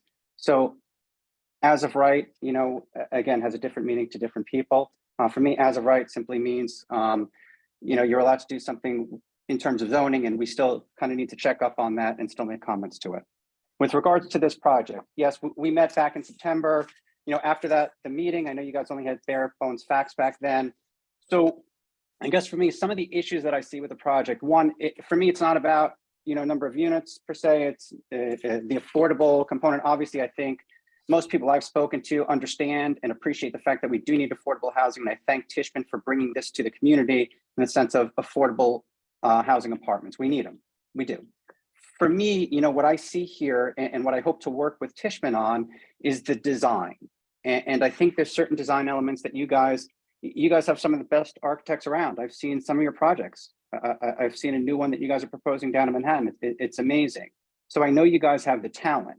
What we're looking for, at least me personally, is to mitigate some of the negative effects of a building that is going to have, this much density. And I think that can be done with design. I think part of it is working to place where some of the blocks are, maybe moving off the street a little bit.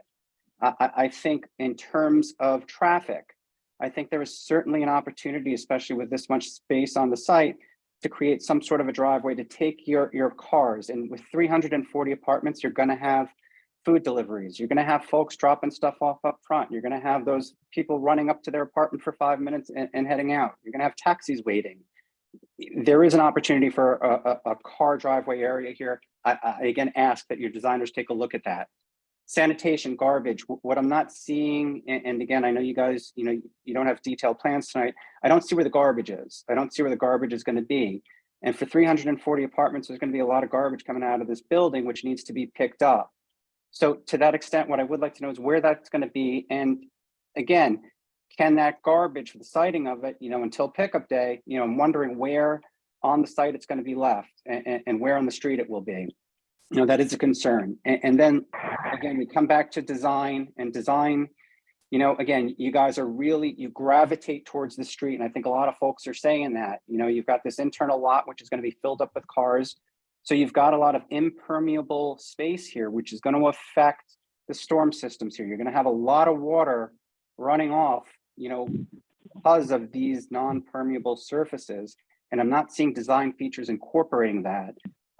I love solar on top. I get that. But with that, again, it's another feature where you're going to have water running off. So I ask again, the architects, I know you guys have some really great ones out there. What can we do to mitigate these issues that are there? We know what to expect with the building this size. How can you handle it? How can you address it? How can you work with us to do that? Those are my questions. Okay, so let me take a few at a time. So I think in terms of the parking lot, maybe I didn't state it clearly enough, but the surface, what we did do is engineer it so that it will be permeable surface to mitigate against any sort of stormwater impacts. Very proud of that.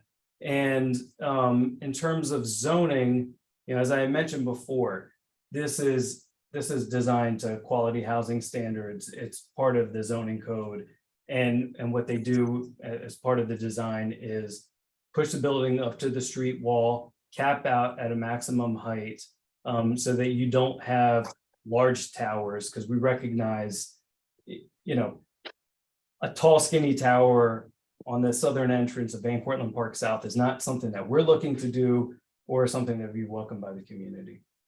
And in terms of parking and some of the drop off and garbage, I think these are elements that are more programmatic operations in nature that we'll certainly have a handle on as time progresses and the project develops.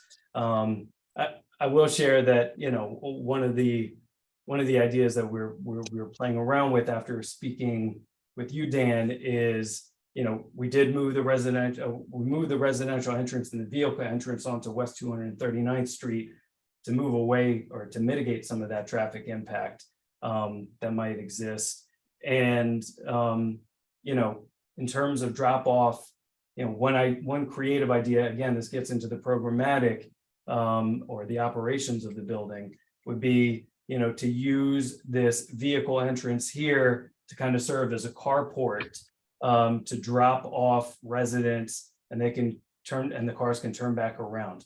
So there are different elements and features here that, you know, we'd like to get into detail with. The time's not right now. But, you know, we're going to continue to have these conversations with the community board. We thank you for your questions. So Payman, I would just Payman. say, you know, a lot of, I apologize, Payman, I sincerely apologize for that, Payman. So a lot of it, you're calling it operational programming. Quite frankly, if a building is designed a certain way, you're not going to be able to do certain things with your operations. And that's why, quite frankly, you know, they need to be designed into the construction here. And that's why I'm raising them now. With respect to quality housing, and I think that was one of my questions when you guys appeared in September, you know, you guys are permitted to build it this way. It doesn't mean you have to build it this way. You could, again, mitigate some of the effects. And I think that's what I'm asking whether or not you guys can do, mitigate some of the effects. It doesn't have to be on the street so far. Bring it back a little bit. And as far as tower, you raised it. Did you guys do a design for a tower, a single tower? And I wonder, I ask. No, our intention was to do the HPD program that would work with quality housing. Is that because you would have needed a variance, like for the tower in the park? No, I don't. I think that would be. No, that's an as of right. That is also an as of right. So you could. The tower. So there is a possibility for a tower, and I only say it because some of our most beautiful buildings here are towers, and some of them are Michelamas. And they're amazing, affordable housing places with a lot of green space around them and parking.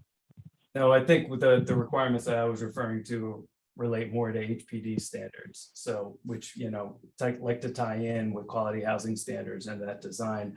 You know, Dan, you referred to the talent that we have and the architects we have, and you have amazing, yeah. You have amazing folks, and I'd like to really challenge them to design a building, as I said before, and as you referenced the affordable housing needs. We're trying to house as many trying to house as many units as possible to allow for, you know, families to take advantage of affordable housing to help the city meet its goals. At the same time, design a building that we can be proud of, and that's going to provide quality housing. So it's really, you know, getting in the room with them and balancing all those goals. So I think we share those same goals, and it's just a matter of continuing this conversation to make sure that, you know, the product is something that does kind of serve all these shared needs that we have and these shared goals. And that's why I love having you Dan, guys these here. are great questions, and I'm glad you brought them up, and we will continue the conversation with Tishman, but I still have several hands up and I've got to move on. Understood. Payman, thank you so much. We appreciate it. Thank you. All right, so next I see Susan Bauer. Yes, good evening, everyone. My name is Susan Bauer, and I'm on this call to urge our elected officials to please reconsider this project. I am a school teacher in District 10 at PS 94, and to back up what Nadine had said earlier, you know, we are overcrowded in our schools, and if we're putting a unit a building with 340 units in it, that's going to bring more families into our city. We're not going to have the space to hold these students. Our school districts are overcrowded, particularly District 10. There's a high proportion of students in our district already who are in temporary housing. There's been an influx of many students. And with governor's proposal to reduce what she signed into law to reduce class size, we simply don't have the space to hold these students. So again, I'm just urging our elected officials to please reconsider, and it would be an amazing site for our school. And that's it. Thank you.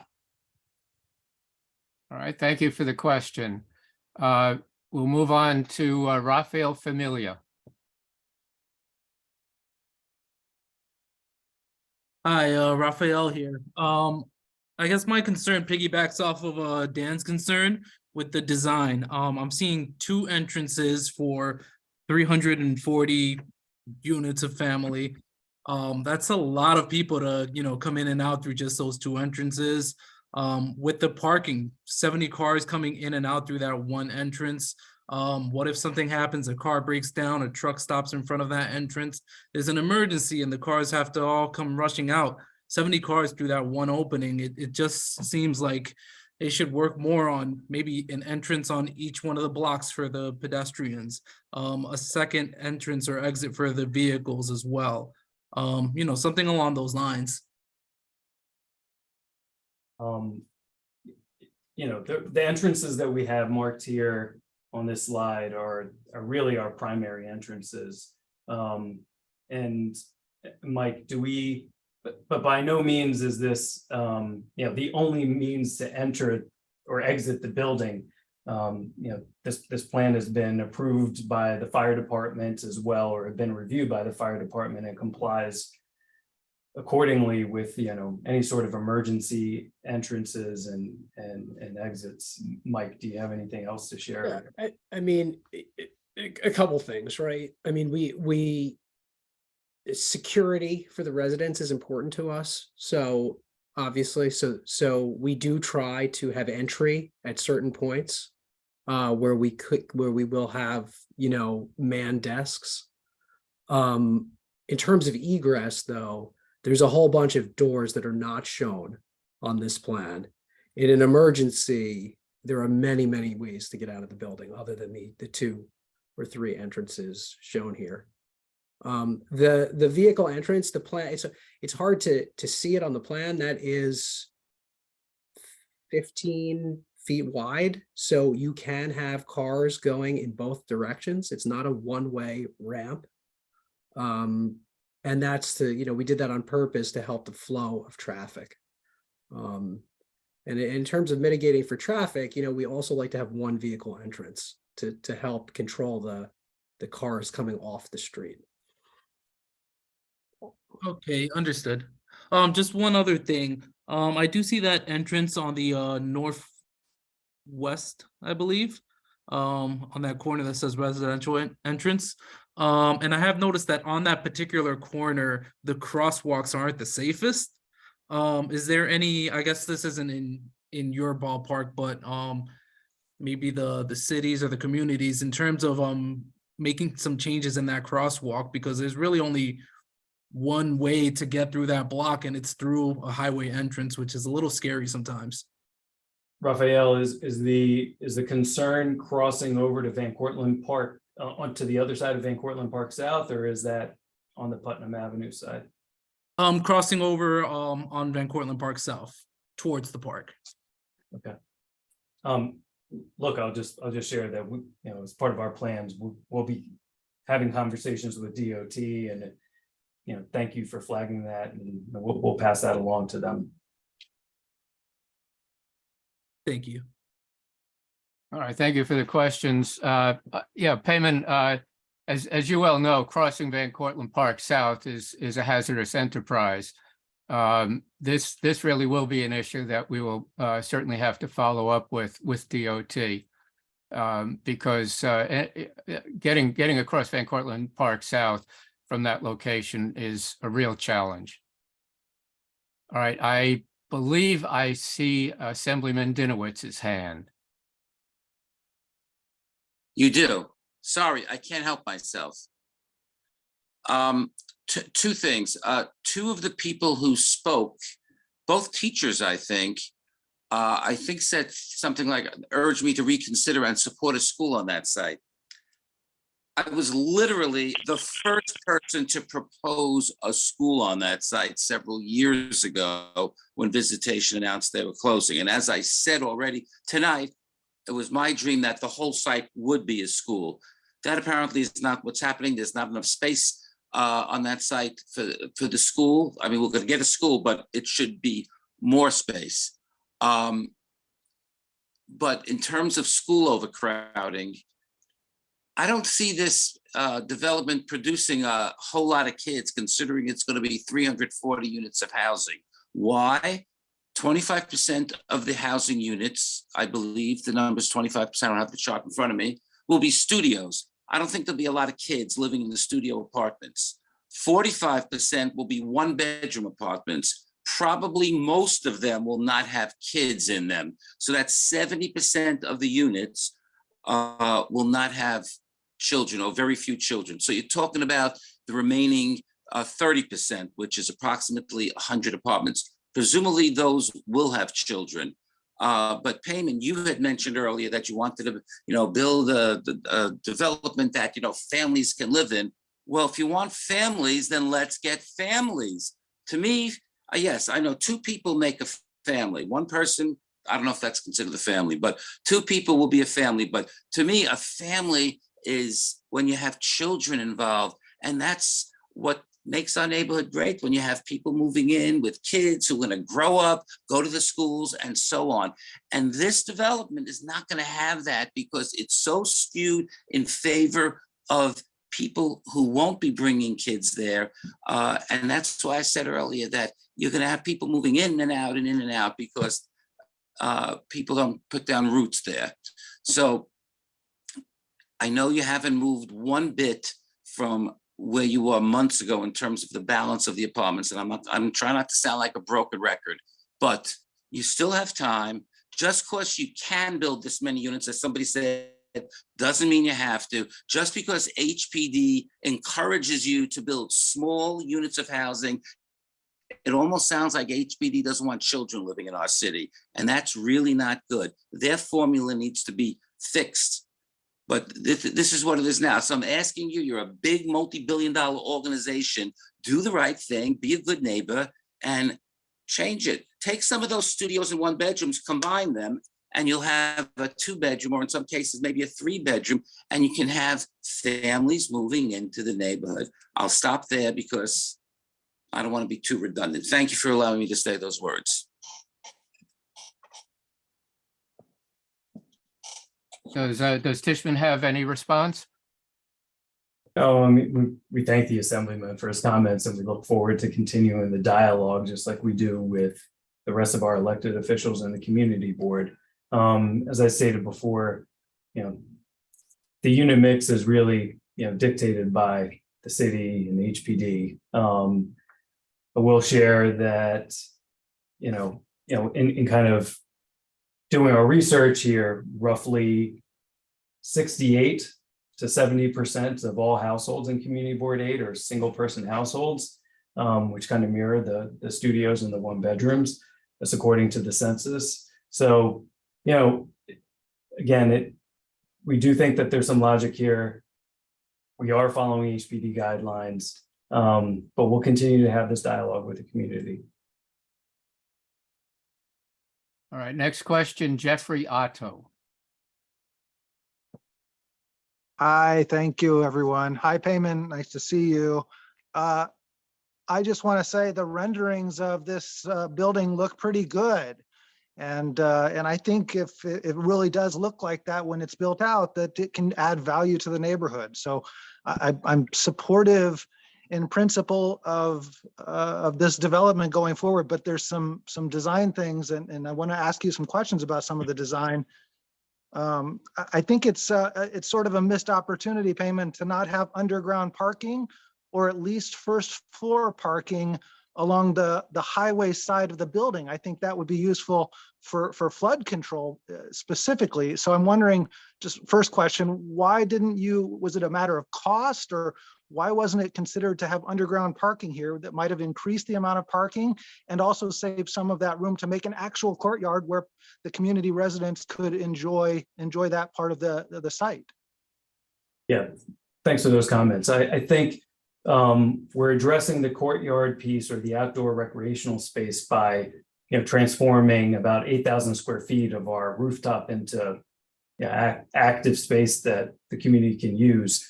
We really did try, and we challenged our team to fit as many parking spaces into the interior courtyard as possible.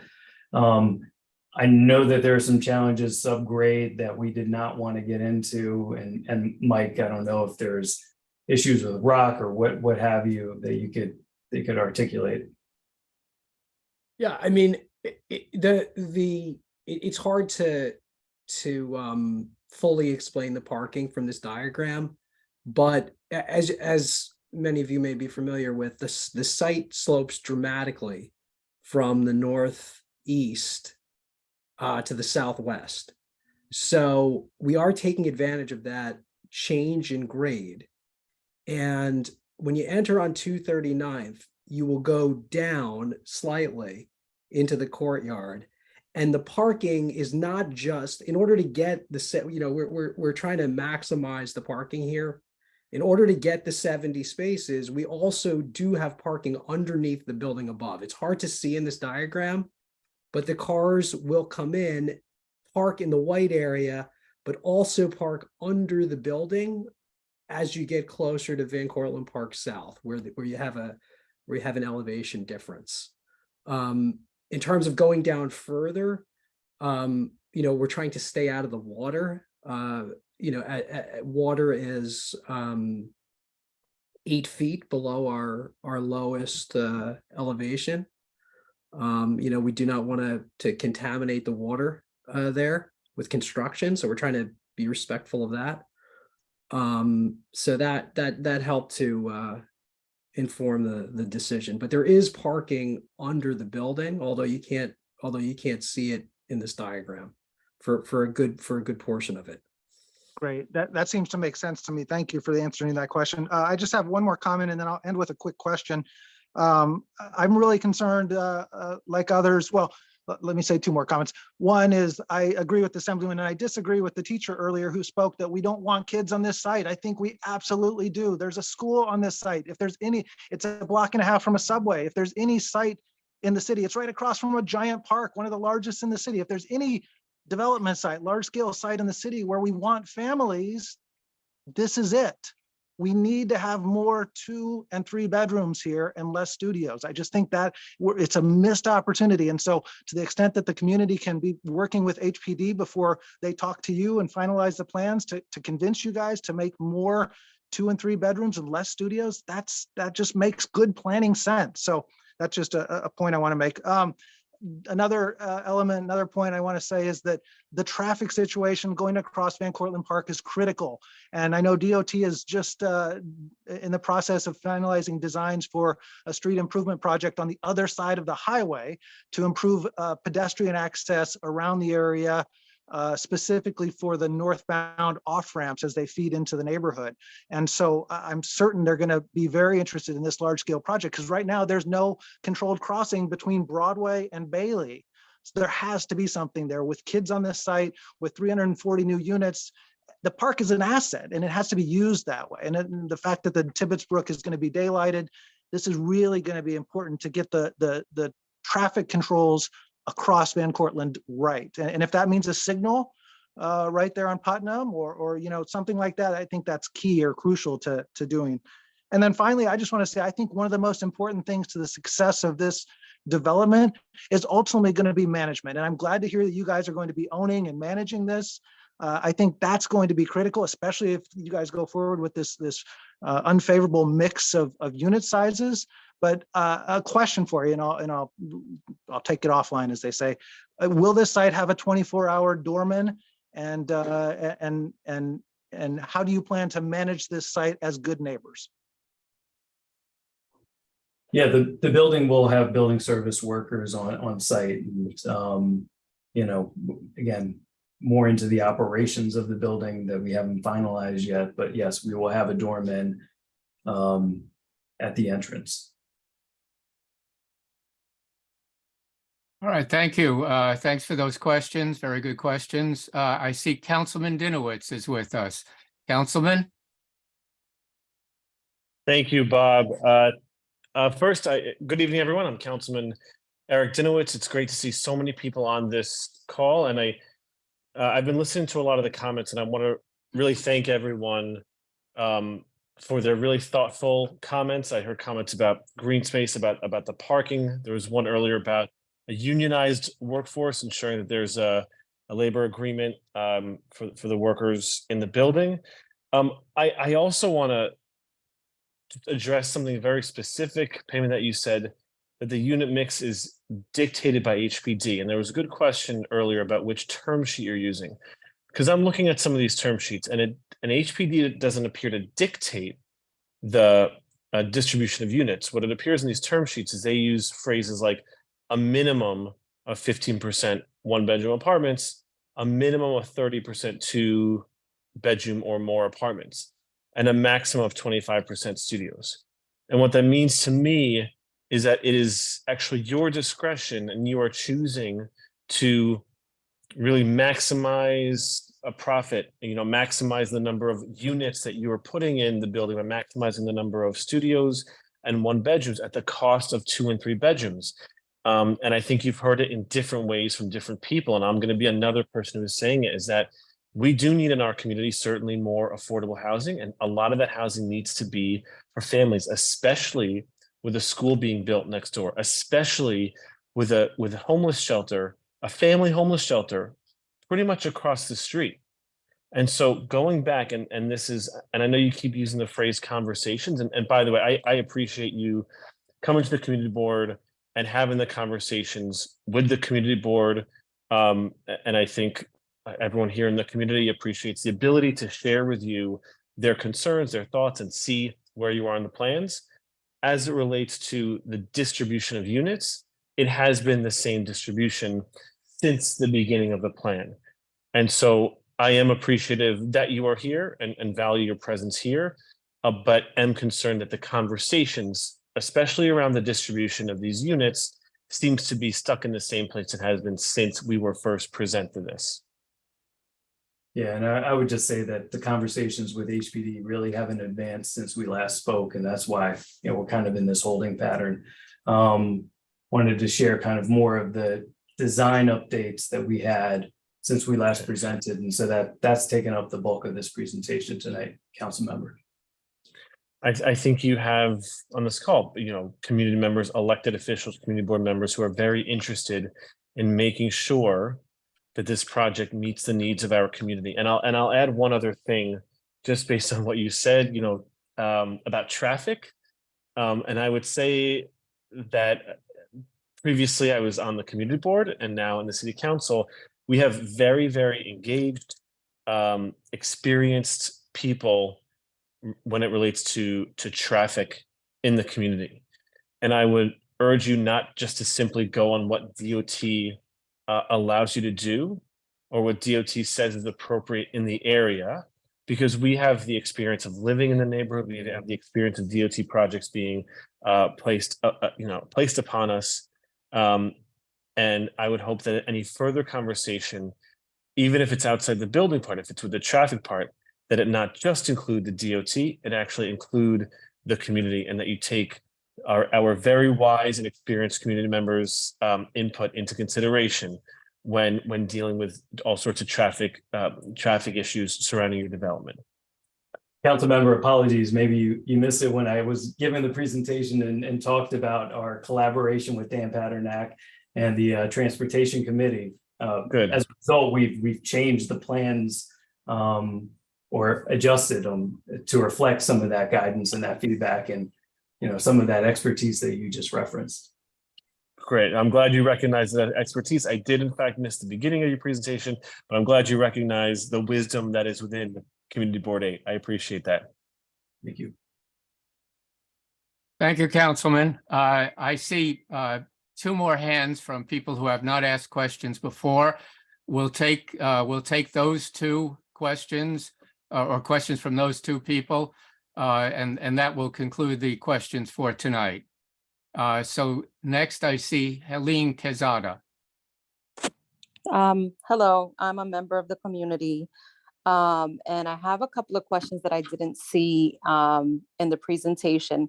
The parking will be at a cost to the renter, correct? Or is it included in the rent? No. Those sorts of details haven't been worked out. Again, that would be a conversation with HPD. I don't have an answer for you at this time. And my other question is, living on Putnam Avenue between 238th and 239th Street, it's a one-way street, and we already have major issues with traffic. People, when they double park on the sidewalk on the left-hand side and on the right-hand side. We've had issues with school buses trying to get by. With the addition of BJ's, we have a major issue with crossing from 239th Street. There's a stop sign missing. So just the increase of new residents, and I just wanted to share the impact that it's going to take on the area. And we only have like one major supermarket, which is Stop and Shop. So these are just major concerns. I think things to take into consideration. Yeah, we definitely do need more 3-bedroom apartments. I'm a family of 4 with 3 kids, and we're in a 2-bedroom. So I would love to see more 3-bedroom apartments available to the current community members.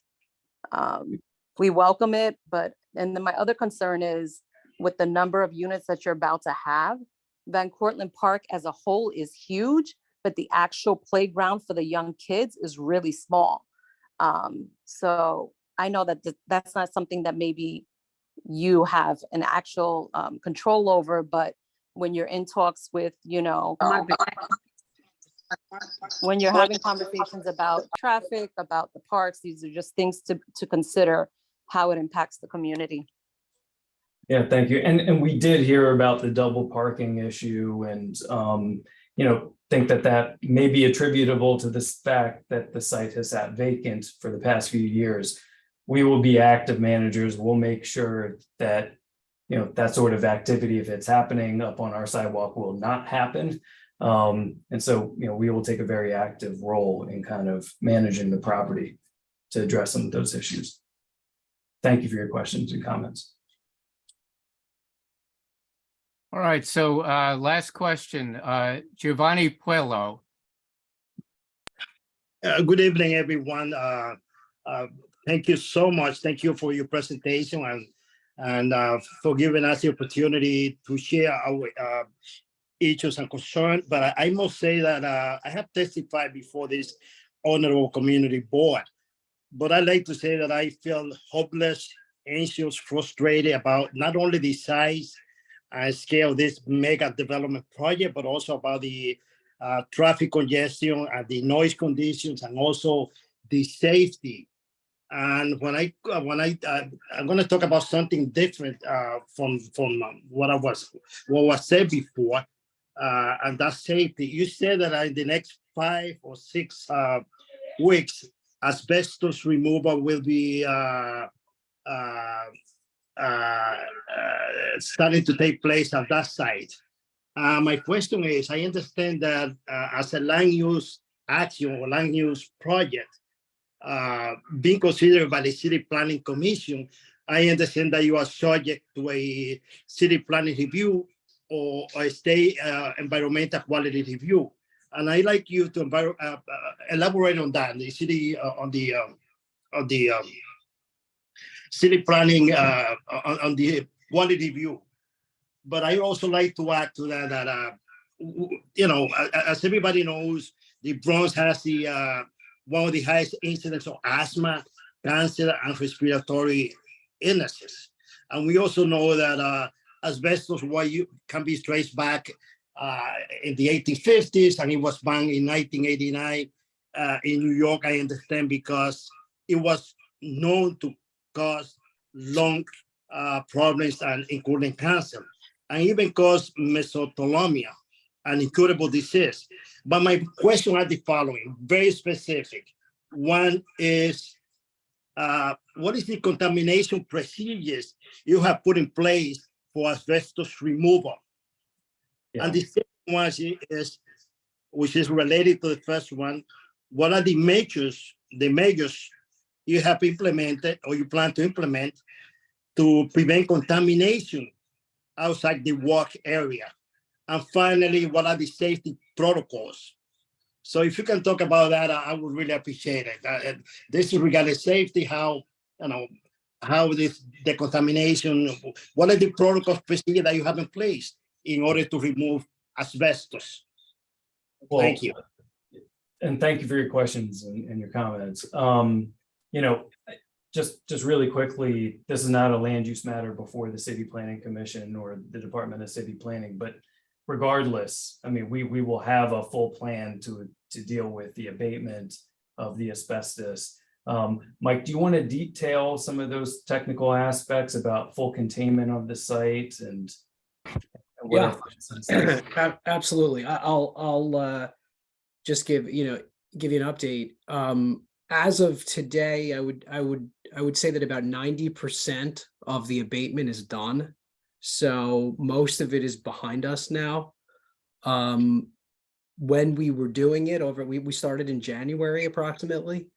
The 3 buildings all went under full containment, which means that the buildings are negatively pressurized and sealed, so that any contamination remains within the building and doesn't come out into the street. The people who remove the asbestos are licensed professional removers, wearing all proper protective equipment. In addition to that, each building has its own air monitor, which is a full-time third-party person who is constantly sampling the air and making sure that any levels of contamination are minimized and stay within the buildings themselves. So as of today, and we're following, obviously we're following all DEP. DEP is the agency that regulates the asbestos removal. And we are in daily communication with the DEP and following all of their guidelines. As of today, I believe the school, the church school is the only building that is still being remediated. The church and the rectory building on Van Cortlandt Park South are complete and done without any incident. And, we expect for the school to be completed within the next, 4 weeks or so. But we take safety very seriously, obviously as a company. We do a lot of abatement work throughout the city. So, we know what I'd like to say, we know what we're doing, and we're almost done and haven't had any issues from a safety perspective. Thanks, Mike. Well, thank you. Thank you so much for this. All right. So we've taken a lot of questions from a lot of people. Payman and Michael, I want to thank you both for the presentation and for coming back to the community board. You heard a lot of questions tonight. It seemed to me there were 2 issues that particularly stood out. Several people mentioned them. One is traffic concerns around the site, concerns about double parking, about school buses, about crossing Van Cortlandt South, etc. There are some very serious traffic concerns that were expressed, and I know you heard them. And the other issue that came up several times was the ratio of studio and 1-bedroom apartments to 2-bedroom and 3-bedroom apartments. And as you heard from our elected officials and several other people, the community expressed a real desire to see more 2- and 3-bedroom apartments in the building. So I wanted to emphasize those 2 points.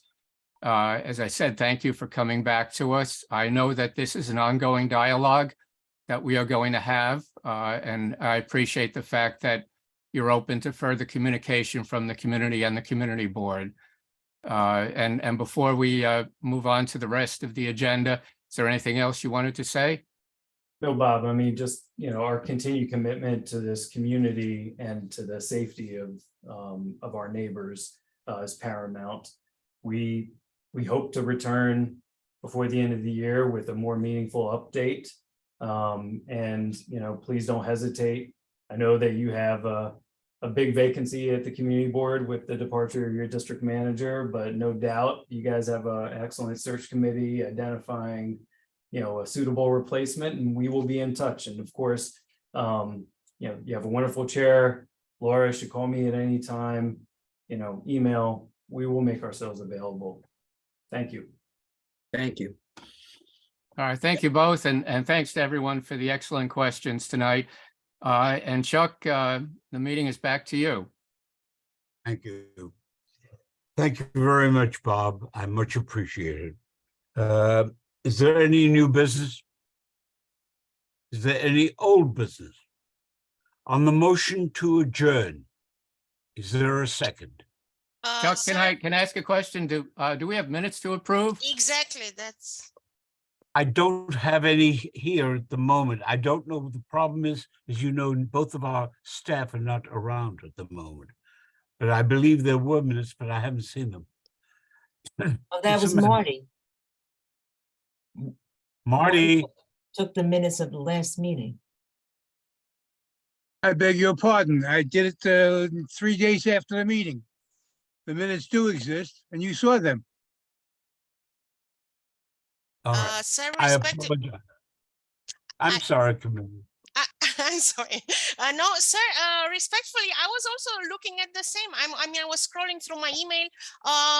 I know there were some issues with the emails from the office, but I personally do not have them. And mind you, Marty, also, they are not posted on the website. The last of the date of the last meeting was February 6th. So maybe we should look into that. And if we cannot approve them now, I'm sure we can approve them in about 10 days. 3 Mea days after the culpa. meeting, I produced them. Where they went subsequent to that, I do not know. I produced them and submitted them. Okay, they didn't come to the Compliment. office, but we'll They- find them. All right. And At the April 3rd meeting, I promise you they will be addressed. All right? And just to be clear, this presentation is being sent to the office and will be distributed to the committee? That's Or the my board? hope. That's what I heard. Okay, very good. Thank you. I make the motion or seconding to adjourn if that was on the table. Okay, let me just make one point before you do that. We have a meeting on April 3rd. As everybody at the meeting has said, affordable housing is important. Those of you who have read the mayor's letter know that you have one chance of getting in before it is laid out for you. Therefore, on the prior to the 3rd, you will have a copy of a report and a draft resolution. The versions of that resolution have previously been circulated, so there's nothing new and surprising in any of it. Although there was one issue that came up tonight, which may warrant being added. That said, I have a motion, I have a second, all those in favor? Contrary minded, it's done. Thank you very much. Good evening. Everyone have a great night.